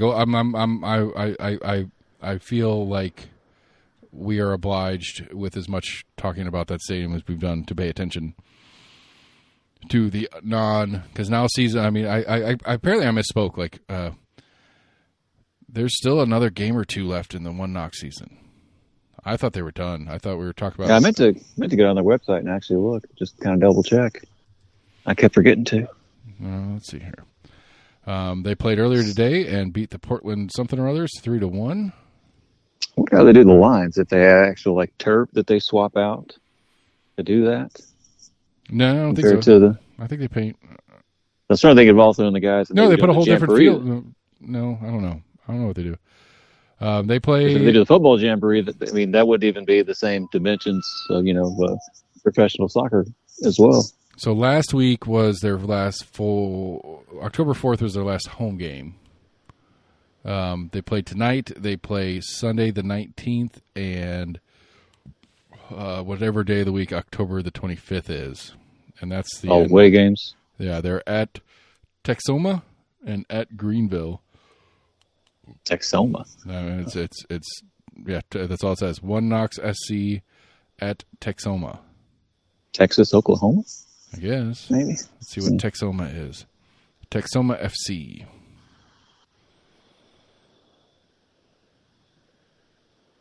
Come on, Internet. I don't want to sign up for your newsletter. Texoma. It's I don't know. Schedule. Game day. Texoma. I don't know what city I'm looking at here. Cinderella Housekeeping. I've never looked to see who all is actually in their division to see how far the team actually travels, for different games. I mean, they're all over the place. I know they're like. I mean, they were in Portland. Oh, were they? Yeah. They were in Portland tonight. I'm pretty sure what I just said. Shit. Yeah, but it could have been like, Portland, Indiana or something. Yeah. Fair enough. Yeah, I can't really quite tell. Or Portland, this, Maine, maybe? I don't know. I can't quite tell on this website where Texoma is. It sounds like it'd be a Texas, Oklahoma, so something maybe close to the border, but it's weird that they would, share a team like that if, Knoxville gets one, Yeah. Like, yeah, I don't want to claim it. We'll just both say that so we have plausible deniability. Yes, we beat that. It is the Portland Hearts of Pine. The what? The Hearts of Pine is the Portland team. The Portland Hearts of Pine. Interesting. That sounds like that was a community chosen name. Indeed. Community referendum. Mm-hmm. I don't know if you heard, man, like Portland, it's on fire right now. Bodie McBoatface. All hell broke loose. I mean, yeah, because they just got their ass kicked by One Knox SC. That's right. Shit's going down. They're raging. Yeah. So yeah. Not our Division I soccer team. No. Got a riot after that kind of stuff. I can't quite figure out where the. I don't know. There's a lot of teams in this thingy. I'm curious where. We ended the season on top, ranked number 1 so far. I mean, I think I thought we already were, and I thought it was something about a points thing, and we'd already beat it. Tickets, collective. I'm trying to figure out. Didn't matter how everything else ended up, but we pretty much landed on top. Yeah. Like I can find the schedule here, but I can't find. I can find the results, but I can't find the standings. USL League One standing. One Knox SC is 3-1-1 in their last 5, and they have 28 match points. They're one up on the Chattanooga whatevers, who have 27. I don't know how their playoff system works. That's what I was curious if they had any kind of playoffs that might be upcoming. I found a new one. They have the X next to their name, which means they clinched a playoff spot. Z means they clinched home field in the playoffs, which they have not clinched home field. And E means they're eliminated. There are 14 teams in USL League One, and 8 make the playoffs. Season structure. 2025 USL League One playoffs. At the conclusion of the regular season, the top 8 teams in the regular season standings will qualify for the 2025 USL League One playoffs, which will kick off November 1st. The US League One playoffs will remain a single elimination fixed bracket format. Okay, so it's 3 more games. There'll be 3 more games in an 8-team playoff to decide the postseason champion, I guess. Whatever. I don't know if they do. There's a regular season champion and number 5 on their tiebreakers is FIFA Fair Play with the fewest disciplinary points in the league. Interesting. Total wins. So tiebreakers: total wins in league games. Second is goal difference in league games.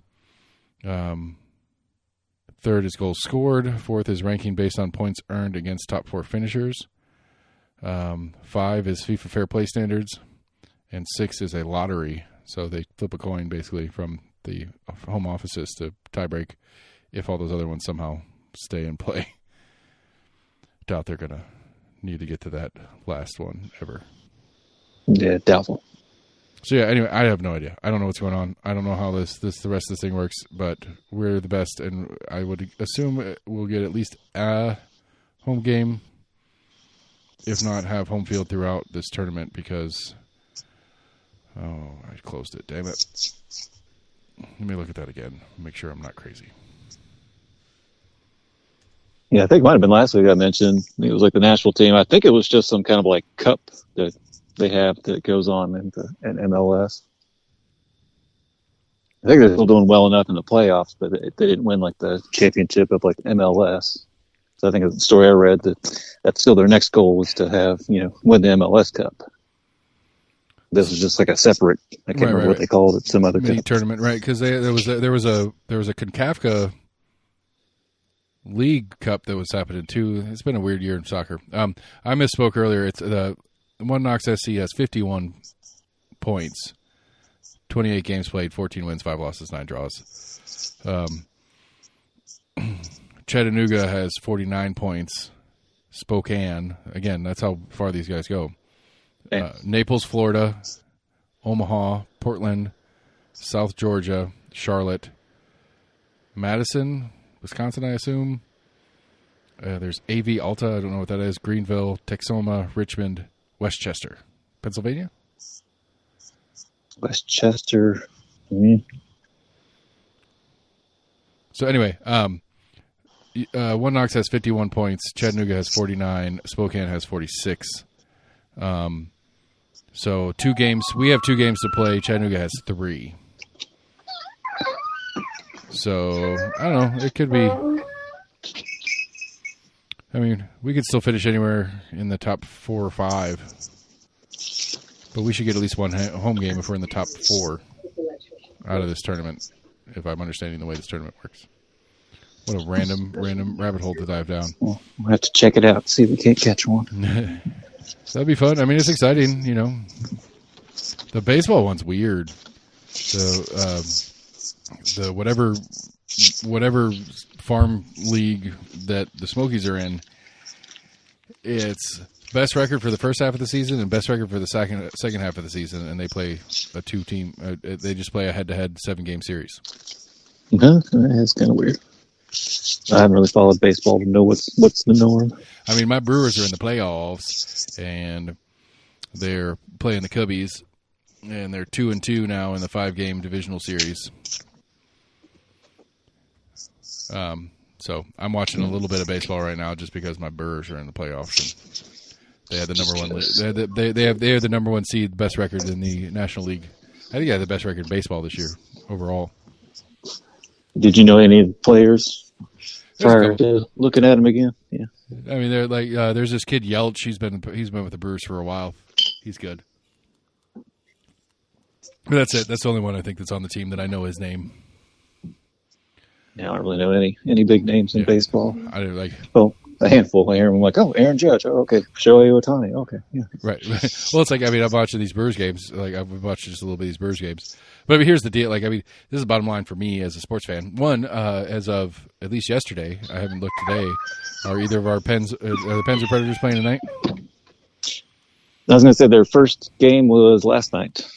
season opener was last night. Right, they won, and the Pens had 2 games already, and they're 2-0. Yeah, So nice. we have not lost hockey games yet, me and you. But like, I mean, to support my hierarchy of argument of things is there's a Giants-Phillies game in football last night that I watched more or less start to finish, and then switched over to watch the 7th, 8th, and 9th innings of the Brewers game. Yeah, I think I saw some morning show earlier today that mentioned that like, the city of Philadelphia kind of got shit on because like their football team lost, their baseball team lost, and like some other sport, I guess, lost. Flyers probably lost too. Oh yeah, the Flyers. That might have been what it was. It was like all 3 other teams lost last night or in the past like day or 2. Yeah, and so, but I mean, it's just like 2 teams. One that neither that I have real hate for playing football. I'll watch before I'm going to watch playoff baseball when my team that I've been a fan of, fan of is an overstatement, but that is my base. If you say who's your baseball team, that's going to be what I would say, and they're in the playoffs, and I'm like, yeah, I'll watch that after this football game's over. That's how. I mean, and hell, I mean, you got like if you get down to the brass tacks of it, like I'm sure there's some baseball games on Sunday in this playoff stuff, but if you look at the coverage, like baseball's on TNT, while football's on NBC, or whatever the family of networks is, however it lines up. Like a regular season football game is going to be on the parent network, and playoff baseball is on one of the underling networks. I mean, I didn't get into the Predators until like they went to the Stanley Cup, and I was like, oh, okay, I'll start following these guys. Got back into hockey. Yeah. Yeah. At that point, that was like 2017, I think they went. Yeah, it helps when your team's winner. But I'm just saying the sport in general, like just a commentary on the sport in general. These guys at the networks know what they're doing, and they know what people are watching. And people are going to watch a regular season football game. People are going to watch a regular season college football.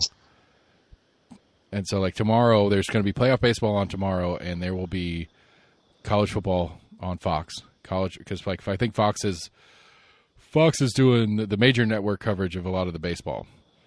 But I'll bet you there's going to be some Ohio State against nobody, and Ohio State's going to win by like 40, and that game's going to be on, and people are going to watch it, and they'll have to tune over to TNT or TBS or whatever the other station is if they want to watch their baseball game. That's just the reality of the hierarchy of sports. Football is hands down miles ahead in popularity of any other major sport in the United States. To the point where they've hit capacity, and so they're trying to go into Mexico and Argentina and Brazil and Ireland and Germany and the UK because they've run out of fans. They have all of the fans in the United States already, except for you got enough. Yeah, they just want to get some more. No, I'm saying trying to get up there with what the rest of the world calls football, but right, what we call soccer.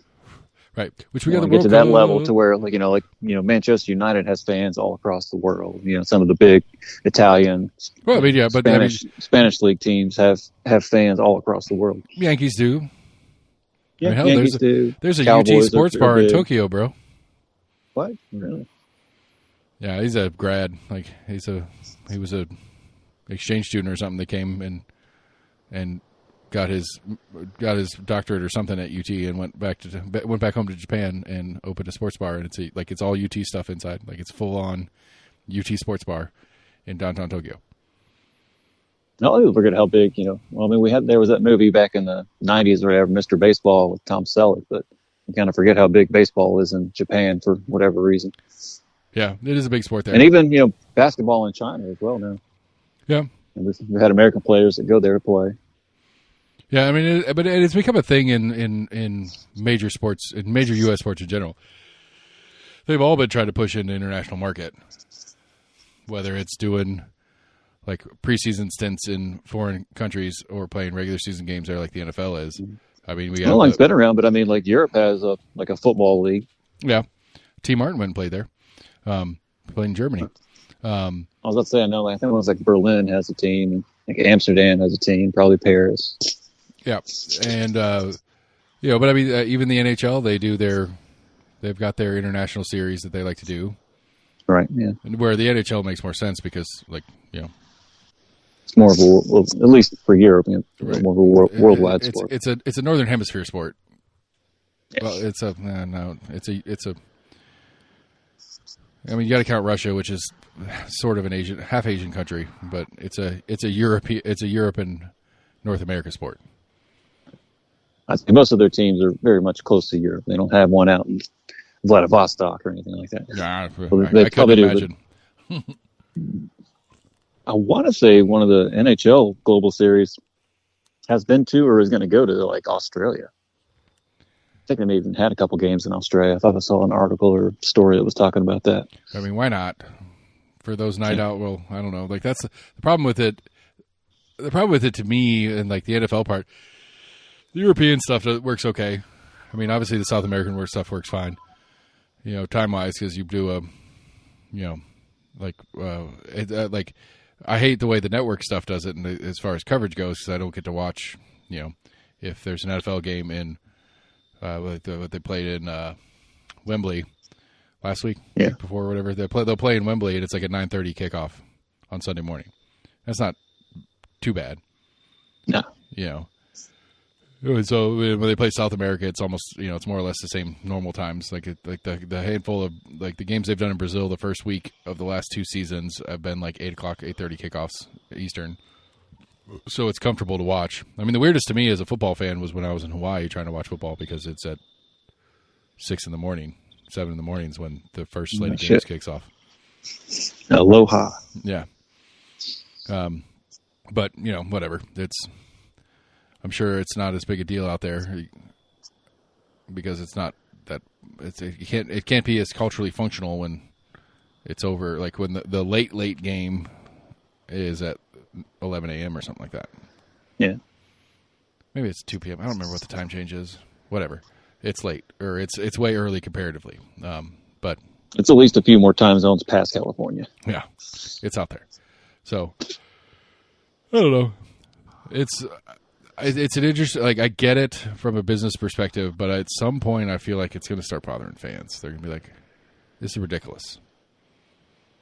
I got to get a special subscription to a special network to get up at 10 in the morning, or, if I'm a church going person, like part of the deal is I go to church, I get home from church, and I watch football. Well, if my That's the thing about like the NFL package for years, it's like, all right, you get access to all the NFL games. It's like, I can't watch them all. It's like, yeah, we know that. That's why we charge you for access to any and all that you would want to watch. Right. Well, we've talked about this before. I think, I don't understand, and I think I could have to imagine that it would make monetary sense if they let you just buy your team. I think enough more people would buy it if it was cheaper and you could just buy your team, and I could watch every one of my Packers games, no matter where it is, no matter what time it is, no matter what it is. I can log into whatever and watch my Packers games. Right. Because I would buy that package, like even the FanDuel package, I had to watch the Preds. I think I got the Preds and the Braves and maybe the Grizzlies, Memphis Grizzlies. I think are in that kind of like generic package. Yeah. Yeah, but I'm just saying, like, if I could just buy the one for my team, like for like, if I really wanted to watch every Pittsburgh hockey game, like I can buy the NHL package, the center ice package, which is, I don't know, probably residential is probably a couple $100, which is not terrible, but it's a lot. Right. I also have to have something that runs it, which I don't know if you could app that. Like, it used to have to go through Comcast or one of the regular cable providers. I don't know if because NFL Network, or not NFL Network, but the Sunday Ticket for a while was only through DirecTV. And like, we had DirecTV at the bar when we bought it, when I was at the bar, and that was like $2,000. But we could watch every game because we put one on every single game on different TVs. But either way, I'd say, like, if I wanted to watch all my Packers game or my Pittsburgh Penguins games, I could pay like $50 and be able to log in and watch any game I want. I feel like that'd be something that more people would do, and it would make more money for the leagues and the teams overall than forcing me to pay $200 for every single game ever. I don't know. It's just different entities kind of fighting over rights to whatever. Yeah. A lot of it has to do with advertising as well. It's like, well, we don't want to have this open to markets that I can't sell, ad space for people halfway across the U.S. Right. Some dude in Knoxville is not going to be buying Pittsburgh. Is not right. Rephrase that. Some Pittsburgh company who wants to advertise on our station is not gonna want to pay top dollar for their ad time because 30% of the viewership is not in region. But I mean, I don't know. Come check out this furniture store. It's like, fuck you, you're 500 miles away. Well, the streaming service, but that's chicanery. Like that's a bullshit argument though, because with the streaming services now, they fixed it. It's fixed. It's gotten easier, yeah. But I mean, it's fixed, period. Because like you could advertise, like we could advertise on Hulu for the bar if we wanted to, and it wouldn't be every single. You can pick your markets, right? Right, you can pick your market, and so Hulu's got the technology now. They've got the technology up to date where it's like, okay, commercial spot A is for local, and we insert whatever local is to the IP address that's logged in. And if there is no local, we put a generic something else in. But because as an advertiser, as a potential advertiser, that makes sense for me. I don't want to pay. Like I've always put it on. Like I'm sure Spotify can do it now too. So like I could theoretically get on Joe Rogan, but they don't let you pick which shows you want to do. But like the idea across my mind, it's like I'm sure it's buku dollars to advertise on Rogan. And if you're Miller Lite, okay, that makes sense because you have buku dollars in your products everywhere. But if you're me, that doesn't make any sense because I'm not going to get return on my investment because enough people watch it that'd be good for my business, but not equitably for the amount of money I had to spend to get on it. Right. And so if we can't, but now they figured that shit out, and so it would not be a hard thing to do. For like, okay, I got my Green Bay Packers thing, and ad slot A is for local, and anybody that's watching in Green Bay or around Green Bay will get Menards, and a Menards ad where anybody that's in the southeastern region might get a Lowe's ad, or Lowe's is not a good example, but an Ace Elders because Elders is only down here in the southeast. Yeah, and so like that's a little bit too on the nose for what's getting advertised, but essentially the same that same technology could be used. So that's a false argument. I think I think you're right. I think it's different entities, but I think the big thing is it's the leagues trying to take that income, and the leagues don't want to split that up, and they're concerned that they're going to lose that the league itself will lose the money, or the teams are making more, and so they haven't figured out a way to split that up. Where it's like, okay, Pittsburgh Penguins, you can roll up an app that you could sell subscriptions for people to watch all your games on, but you got to kick us up X number of dollars per subscription per game.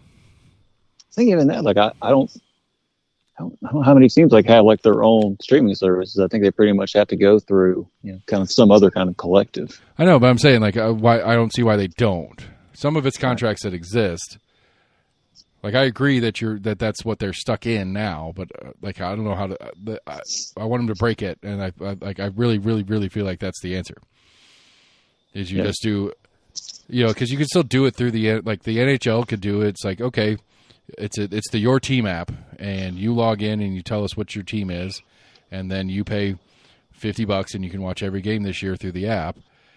We as the you NHL, can listen to every game on the app, but we as the NHL keep X number of dollars. Of your subscription, and then we kick the rest down to your team. But then we set up the regional advertising thing in it, and we keep bringing in all that ad revenue, and we get a portion, and we split that with the team as a portion.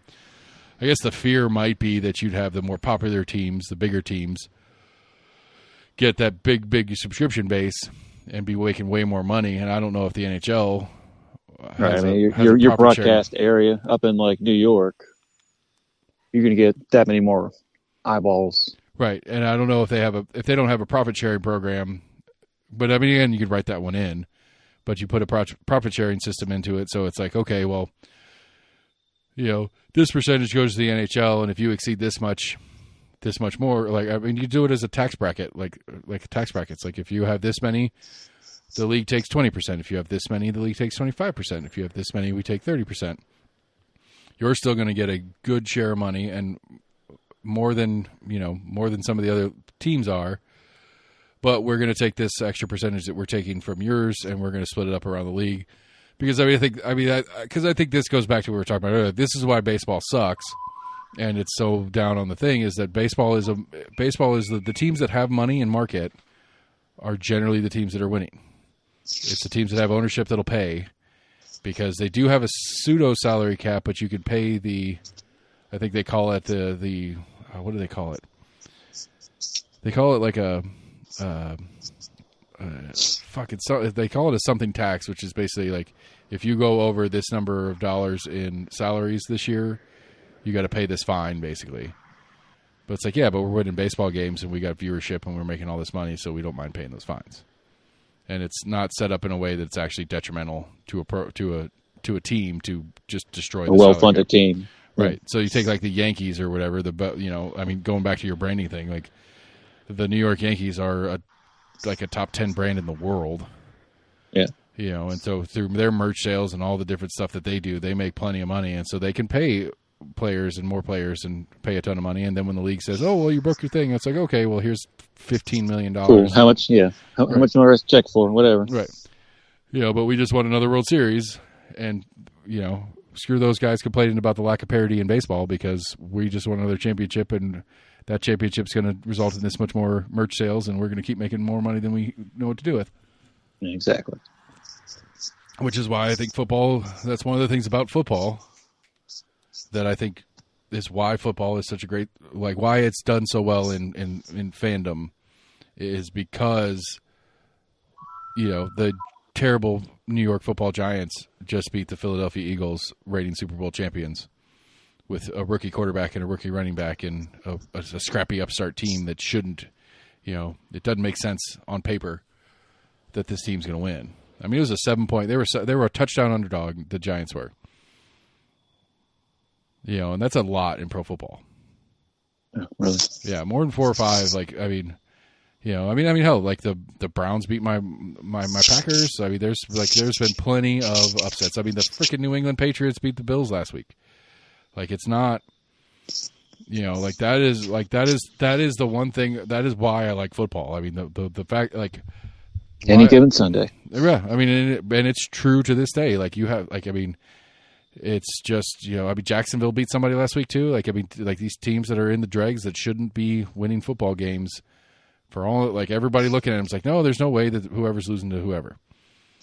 And then they go and get beat, and it's like, wait, okay, that happened.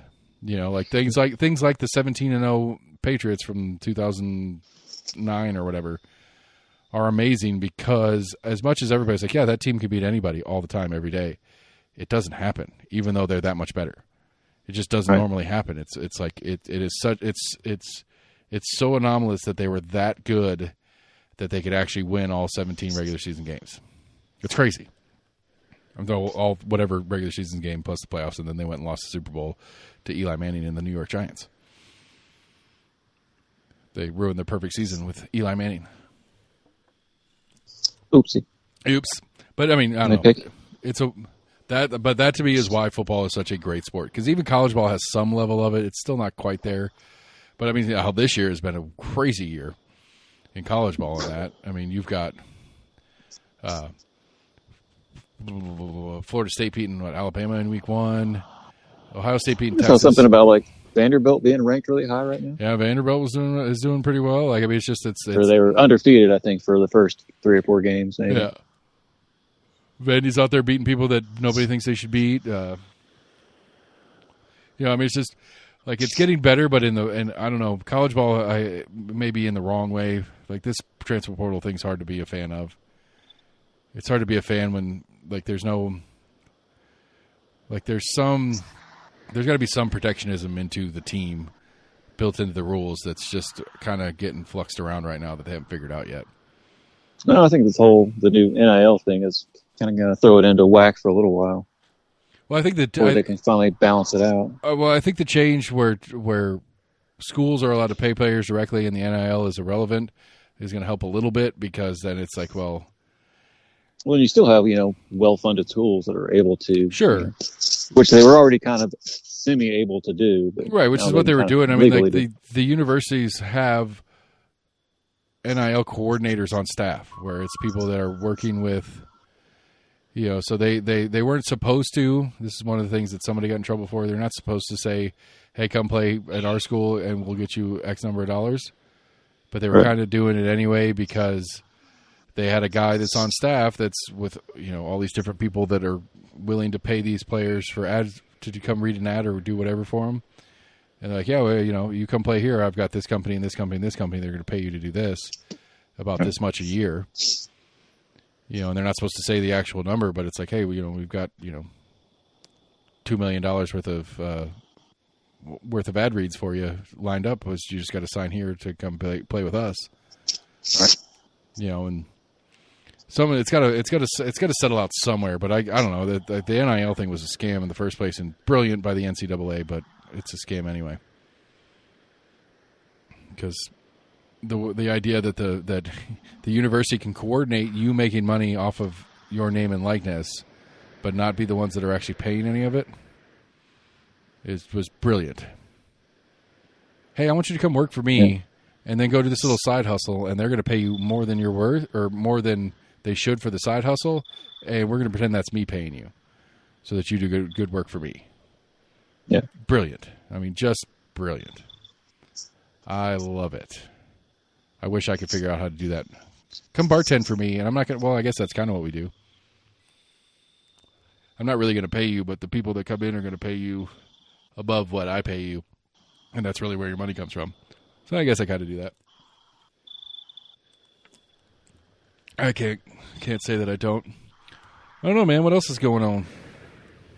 I don't know if I saw anything else that was going on.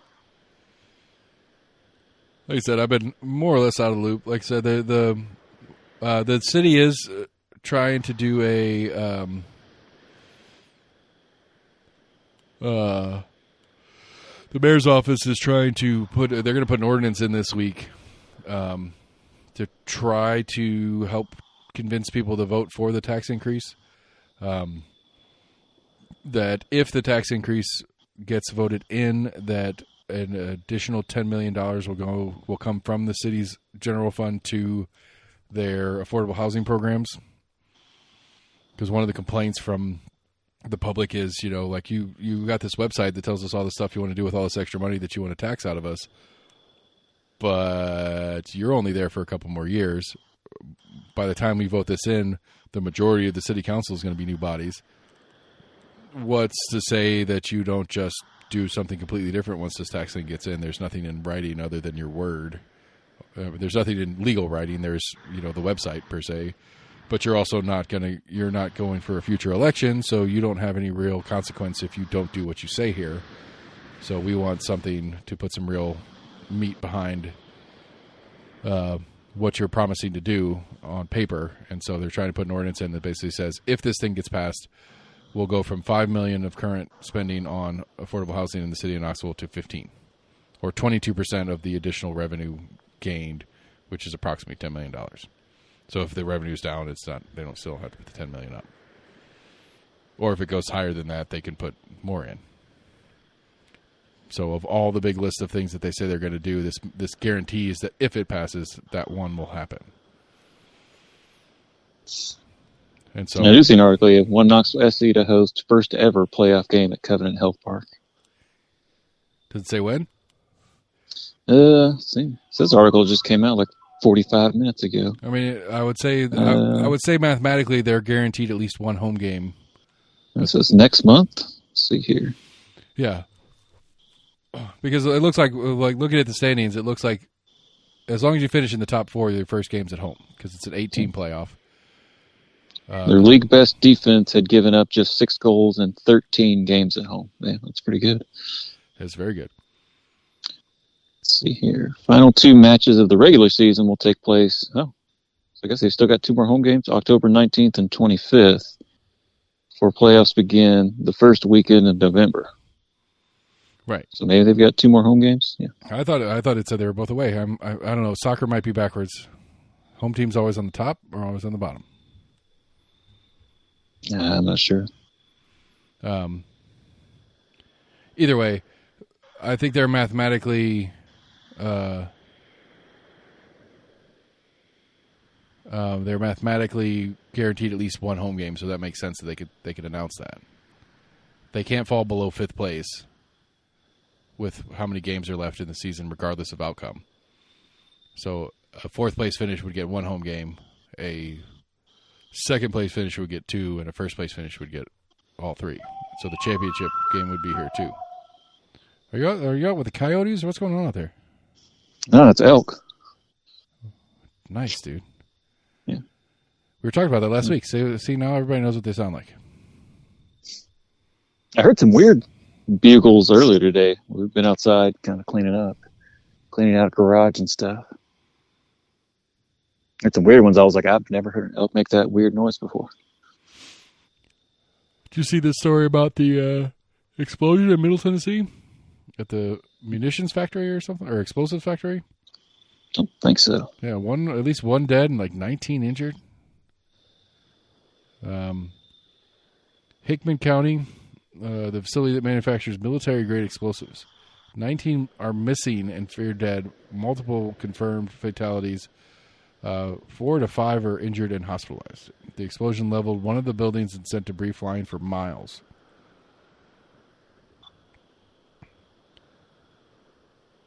That's crazy. Is that, oh snap, Lady Vols softball 22-1 against Lee University.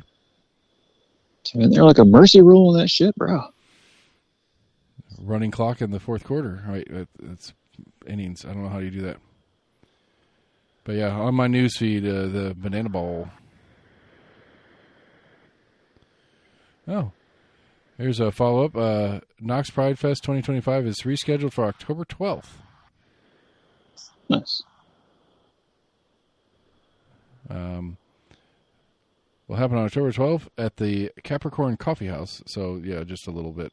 Some drag performance, DJs, and 60 vendors. Knox Pride was originally scheduled for October 3rd, but canceled due to an insurance issue. A revised version of the annual parade, this is from News Sentinel, will happen this weekend. Knox Pride Fest will take place on October 12th at the Capricorn Coffee House in West Knoxville. The rescheduled event was announced just a week after Knox Pride's original has failed because you don't need insurance because the venue will have its own. The rescheduled parades will feature drag, DJs, and 60 vendors, including artists, food stands, jewelries, blah, blah, blah, blah. No parade. Knox Pride serves, whatever. After they announced that it was not going to happen, Culver reached out to the organization and offered the festival a place to go. Apparently this Culver person owns the coffee house. Yeah. Why is it in October? Because it's not fucking June. It's hot as damn it. That's why. All right, let's get weird, buddy, and let's wrap this bad boy up for a mobile show with the bugles. Oh, damn it. Nah, that's going to play forever. And I can't turn it off. Did it turn off for you? Yeah. Can you hear the theme music? Not anymore. Okay. I'll fix that in post, everybody. All right, let's get weird, man. Go. Let's see here. We got a tennis player who said a kiss caused his positive methamphetamine test, gets 4-year suspension. A kiss? See here, professional tennis player who said a kiss caused a positive meth drug test was suspended for 4 years by the International Tennis Integrity Agency. How, pray tell, does a kiss cause a meth? I guess that's just what he had tried to say. He denied taking the drug and made his argument at a hearing with an independent tribunal, which decided he couldn't prove the drug's presence was unintentional. I'm just saying, what possible argument could you make? You making out with some chick and she was full of meth and spit it in your mouth? And then you immediately spit into a cup? Like, how does that... Apparently, this is not the first time an athlete has said a positive drug test happened because of kissing. There was a French Olympic fencer was cleared in a court of arbitration for doping allegations. She contaminated with anabolic substance, blah, blah, blah, from kissing her American partner over a period of 9 days. So her partner's a junkie. Just taking some steroids. On a TRT, whatever, it's fine. Not mad at that. I did say junkie. That was rude. I apologize. Yeah, I don't know. I can't. That seems a little bit more doable versus like getting like meth. Right, well, they talk kids. about like especially like I don't know. They talk about with topical TRT stuff. Like you got to be super careful with that. If you've got the topical TRT, that like you got to be like you can. I mean, because it's topical, it rubs off obviously, and if it's soaking through your skin to do its thing, it's gonna soak through the skin of somebody that you rub that soaked skin against. I mean, that kind of makes sense. Like, if it's a topical TRT, and like it's, I guess you probably put it in your crotch. I don't know where you're supposed to put it. Some thin skin, which would be a place that some of your erogenous zones, if you will, would be probably the logical place to put a topical ointment to maximize its effect. And then in some heavy petting situation, it would likely rub off on your partner. That makes sense. For TRT, for meth, I don't know. I don't know that do people topically use meth? I guess if they just hit the meth pipe and then start making out, I guess. I'm trying to I'm literally trying to figure out the transmission process here, and it's not making a lot of sense to me. I don't know. You got one more weird, or you want to call it there? No, let's see any other good ones. All right, man. Well, that was fun. Enjoy the bugles, and get out there and maybe bring me an elk steak home. They got what's hunting rigs up there? You got any hunting options? I think Bo's going on right now. They'd be out there getting. Dad kind of made the joke. He's like, I can't remember. I told you he did finally find his crossbow. Yeah, you did mention that. Yeah. I was like, I forgot it. I think he was only like half joking. I was like, oh yeah, I guess it is probably Bo up here too. Yeah, you got to get out of state rules get different though, so you got to figure that out. Sure. Does he get to claim residency with his property up there? Yeah. Yeah. So I think I tried to look at it before. That's so I mean, like call the people up here. Like I think you just have to claim your tag. Like I'm not even sure if you necessarily have to have your license. I think you just have to claim it with the wildlife management or whoever. I think they have like DNR up here or whatever. What's I really want to know what elk is up there, because I want to next October. It's road trip time up there. The bugle. Oh, they don't have elk up here. It's one of the neighbors, I think, that does like elk breeding. Oh, well then go over to that neighborhood. Yeah. If they're breeding, they probably got some. They probably got some meat in the freezer. Bring me back an elk steak. Probably. I don't think he does any processing here. I don't know. I have to double check. I'm just saying he's got to be I'm sure if he's breeding them, he's selling them to a farm somewhere, and I'll bet you a farmer's hooked him up with a few steaks here and there. I remember it was like a year or two ago. He had an issue with, I guess, whoever gets his feed from. I think he was suing them because I guess they figured out they were getting like mild like mercury poisoning or some kind of like poisoning in the feed that he was buying. Yeah, I'd be pissed. Yeah. I guess if you're selling it for meat, he was like, fuck, you're tainting my livelihood.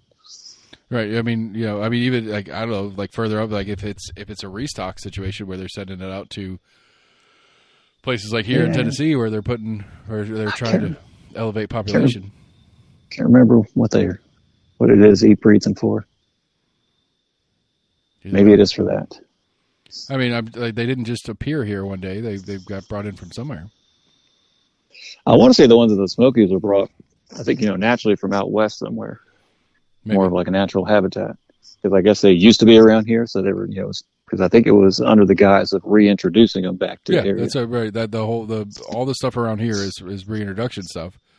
But right. I wouldn't say that some gajillion acre wildlife preserve out in Wyoming would be any different than some bred. Get them out in the population, because you got to mix them up too. You can't have them all out of the same population. Sure. And that's a way to get some crossbreeding going on and stuff like that, and make sure that inbreeding, bunch of cross-eyed elks. Just to make sure you have a good healthy herd, you got to get, probably wise to bring them in from mix of places. And I wouldn't see why a breeder would be any less attractive than wild caught. It'd probably be easier with a breeder, obviously, than going out there and having to get a bunch of hunters to go out and trank them and track them down out in the wilds. Right. Trank them and load them into a freaking dolly of some sort and put them on a truck and drive them all the way. They'd be like, I don't know. Either way. Whatever. That's cool. That's fun. I like that. Yeah. You may have to take me on a trip up there now and go out there and slap it out. Did see some issue. We were flipping through. It was a bunch of like old news articles. It was around the time of the World War II, and apparently a B-52 bomber ran into the Empire State Building and killed a small number of people due to like fog. I was like, I've never heard of a plane that hit the Empire State Building. Oh, I've heard of that. I didn't know the B-52 Had you heard that story. before? I'd heard that there a couple of planes have run into the Empire State Building. I think it's more than one. Yeah, this is during World War II. It was a bunch of like old newspapers that we were going through. I was like, holy shit! Just kind of flipping through some of the ads. Yeah, I was like, buy ham for like 95 cents a pound, and redo your kitchen linoleum floors for only $29. She's like, holy shit! Yeah. I mean, of course, you made like $1.50 an hour or something like that, but whatever. Right, exactly. Yeah, but inflation's a real thing. I still don't quite understand why, but it is. I bought 2 bags of chips at the grocery store just close to your house there. And they weren't even like, the big, huge bags or anything. They're kind of medium-sized bags, like a bag of Chex Mix and a bag of Ruffles, and it was like $11. Yeah. I was like, holy shit. Yeah, I mean, it's crazy times, man. We're in it. The AI is going to save us, though. Don't worry. Another episode, Editing with AI. You're welcome, everybody. All right, we did a podcast, everybody. Half in Ohio, half in Knoxville. That's how we do what we got to do. So, almost human at gmail.com. We're on Facebook, on Twitter, and YouTube. Go to the website, almosthuman.com. Check out what we're going on there. Go to your favorite podcast provider. We're all available on all of them. Text it to your friends. Share it with your friends. Share it with the world in general. I don't care. Just get it out there. Working on the Christmas parade. We might do a multicast off of a pirate ship in the Rocky Hill Christmas parade this year. Sam's already told me. Anyway, we're almost here. Thanks for listening, everybody. We'll talk to you guys.